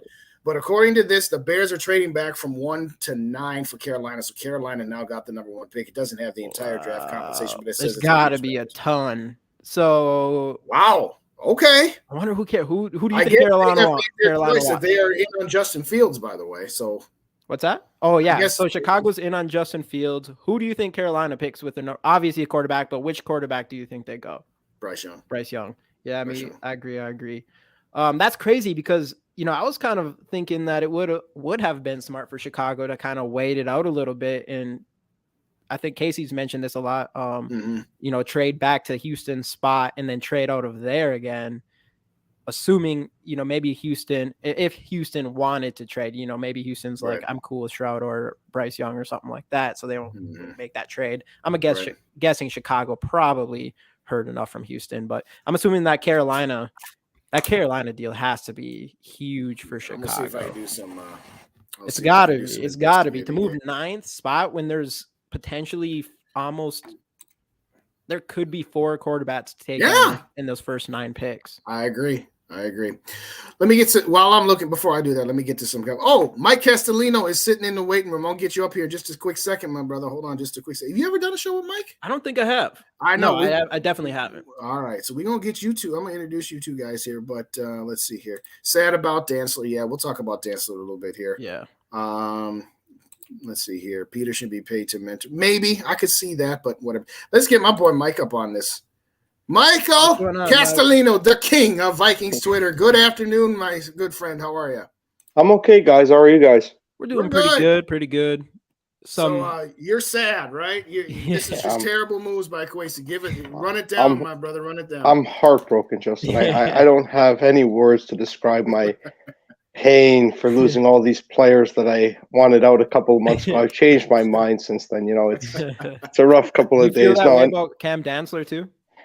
I did. In all seriousness, I liked Dantzler, but this is what needed to be done. When you allow Brian Flores to come in, right? He comes in and becomes defensive coordinator. You have to allow him to run the ship. I guarantee he had input on cutting Dantzler. I guarantee it. It's $2 million plus the cap savings that they can go and get a quality corner free agency for. That New England has done this so many times. I know he's not there anymore. But these I don't say bargain bin because that's rude, but these, mid-tier free agents that are a little bit under the radar, and they become really good players for you, and they're not ridiculously expensive. Now, I'm very happy with what has happened here. It occurred the last couple of days, last 48 hours, if you will.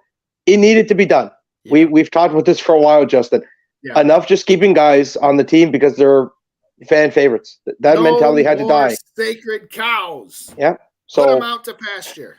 And this is the thing that still love you, but put them out to pastures. And this is the thing I love the most about all these moves is, for a fact, Kwesi's running the ship. The Wolves are in his way because the Wolves 100% wanted to keep Adam Thielen. But Kwesi said, only at this price point or he's gone. And I love that. I love that outlook and that perspective. I'm excited, Justin. It's finally happening. We're turning a corner because this defense needs an overhaul. And we knew it. I don't disagree. Go ahead. Oh, it does show that, we mean business. That's one thing for sure. We're not beating around the bush. It's like, all right, we're creating space right now. And who knows who's next. That's a crazy part, but I don't know, man. So that's good, and especially with free agency starting here, so we can actually maybe find some people for agency. Yeah, Sarah. Yep, I sent your card out yesterday, actually, so you should get that in the next few days, probably Monday.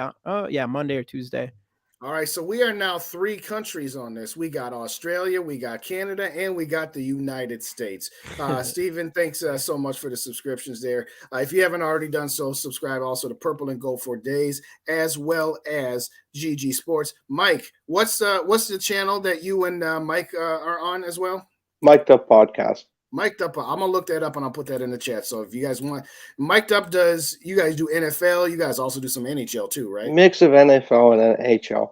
Okay, not just cool. Vikings content, but a little bit of mix. There you go. Is the Wild because you're in Canada, right, Mike? Yeah.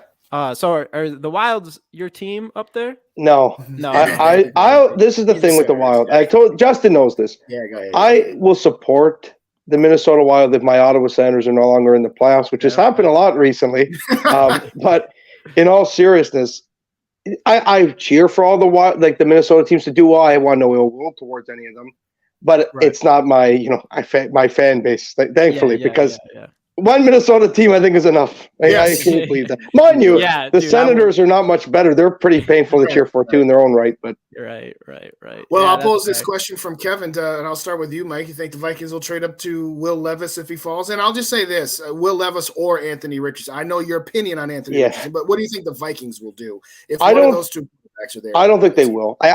Now, Quincy's a madman, right? He's proven that the last 48 hours. Never say never with him, which I love, by the way. You have to be aggressive if you see fit. Right. I don't see it personally because it's going to cost a lot. Now, if their outlook is rebuild for a year and then build it back up into something really, really intimidating in 2024, then maybe you do it. I've never said that the Vikings do not need a cheap quarterback. You absolutely need to start thinking about life after Kirk Cousins, and probably starts next season, realistically. Like, unless he does something unforeseen, he's gone. Yeah. Jamie, I got the compensation for the draft, but why don't you go ahead and answer the question about if one of those two quarterbacks is there. If he lands in the I would have to agree with Mike. Like, I don't know what we do. My guess would say no, and I'm on board. I would actually rather trade back and try to get Hendon Hooker over Levis or Richardson personally.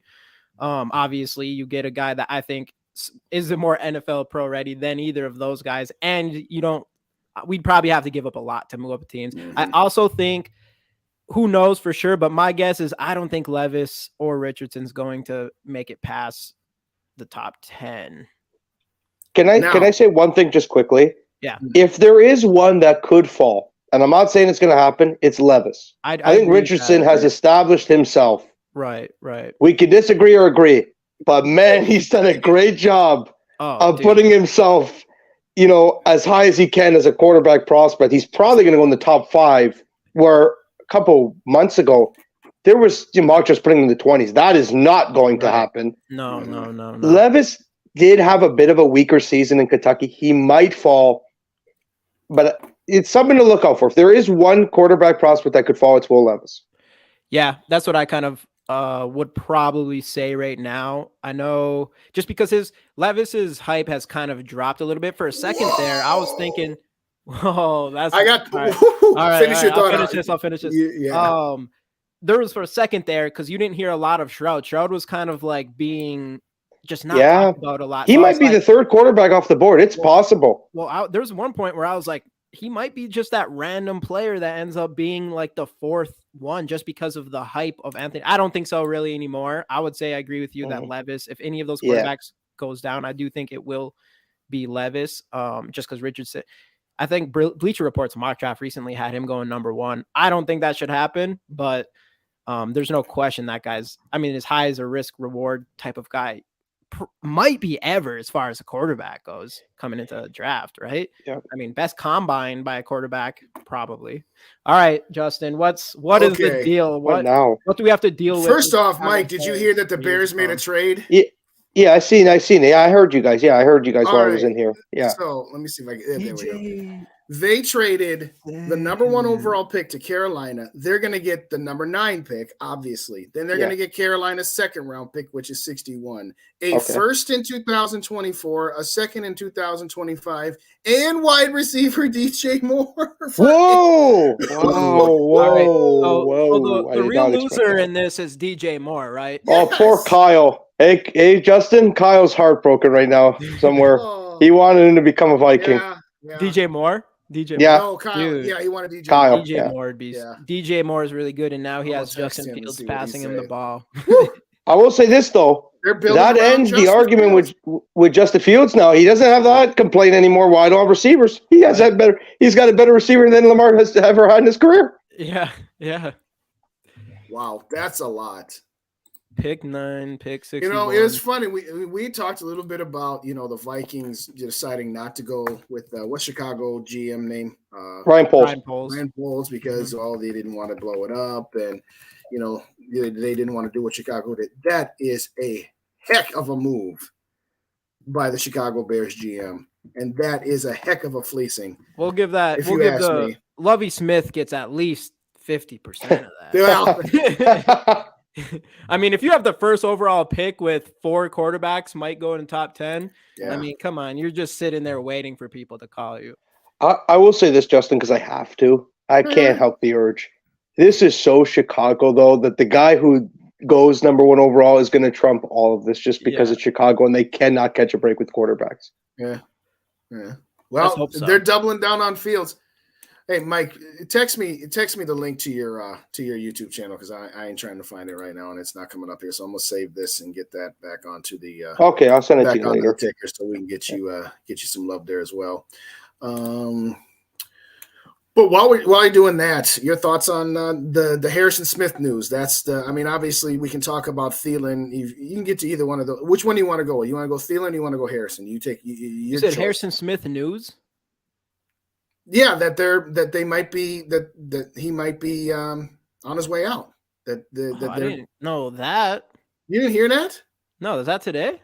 Yeah. So you had no idea what I was saying. Okay. I didn't know Harrison Smith was.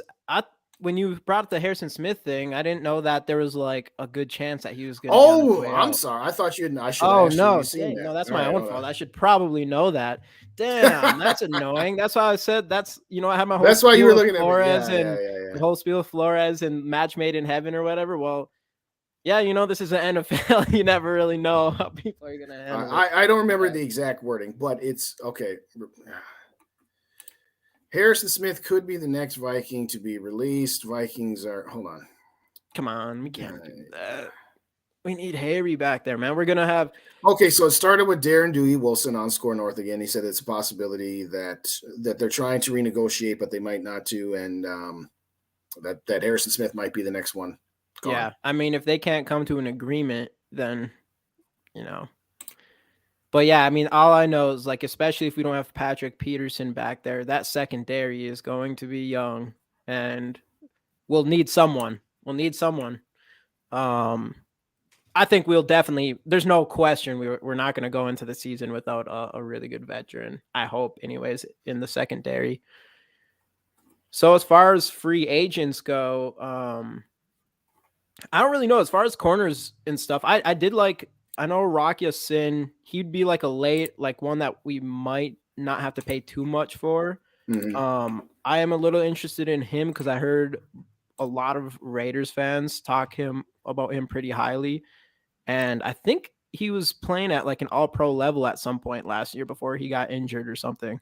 So I think that's an interesting one as far as a later one. But obviously the Jalen Ramsey stuff is still popping off with the Vikings and hoping that that's a possibility. Byron Jones, he's the guy from Miami. Yep. Yeah. So didn't he just come out with a tweet saying he can barely? He missed all last year because he had an Achilles injury. So I'm not thinking. And he said he can't even jump or walk or something that. He went back on that though. He did say he was going to initially retire. He went back on it now. Okay. But if it's a 1-year deal, I could live with it, but nothing more than that. Right. I mean, we need bodies in there for sure now, especially if Harrison Smith doesn't stick around. We're just going to have no veteran presence in the secondary. All right, I got you up there, Mike. All right, Mike, your thoughts on Thielen and Harrison Smith, or anybody else for that matter, and then we get some chats in here. Okay, with Thielen, so everyone doesn't think I'm a disgusting hater that wants to see everyone be sad. Like, thank you for the memories. Like, that needs to be said. Okay, like, it's nothing personal. It was the end of his career when it comes to him being a legit wide receiver too. Let's just be real about it. Mm-hmm. But he had a fantastic career in Minnesota. But it's what needed to be done here. Like, at the end of the day, Kwesi did the right thing, and like I said, he's setting up for 2024, which is finally some flexibility. It's nice to have. We have been over the years we have been so accustomed to having no cap space, to have to create cap space just to be able to get under the cap. Mm-hmm, so it's nice to finally have some flexibility going forward with Harry. I do think they're going to work something out. Now, maybe that's bias. Maybe that's, heart speaking over the mind. I don't know. Yeah, I agree. I just think he's a guy that makes sense to stick on because, as a whole here, to Jamie's point, you don't want to get rid of everyone. Right. You've got to keep some veteran leadership to build these young guys' booth and scene up. Mm-hmm. I think Harry stays for just this year alone, but I think he stays.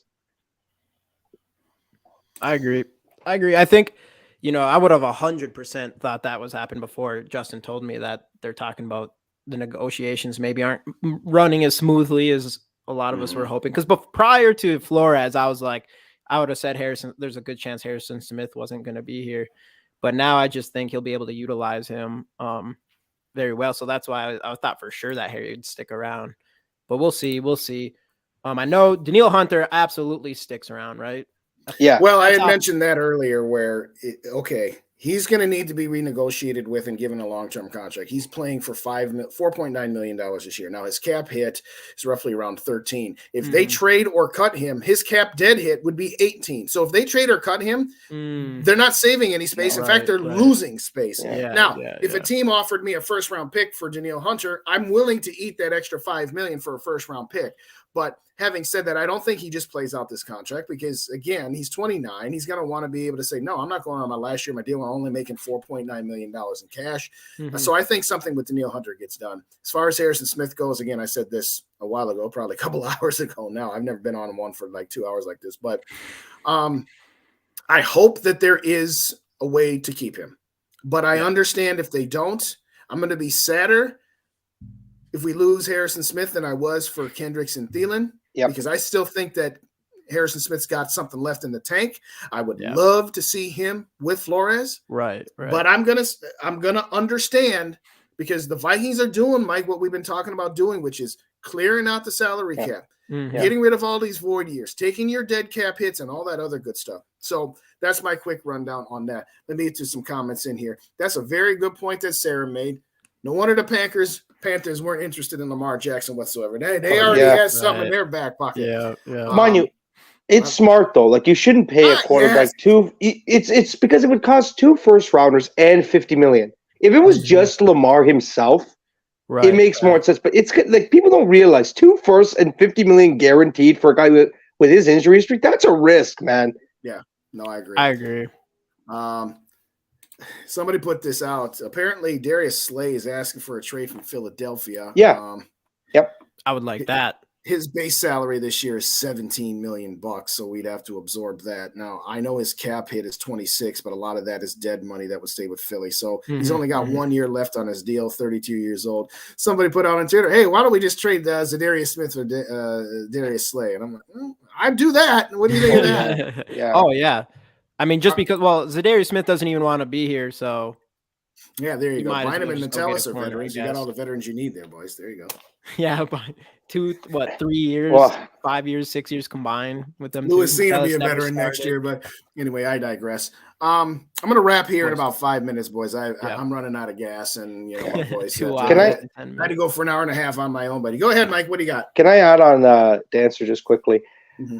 I think none of the people realize like how important that move to me was. The most telling of all of these. Kendricks, you kind of knew he was out the door. Mm-hmm. Thielen, it was pretty obvious if you weren't trying to be heartfelt about it. Like, it was pretty clear he was going.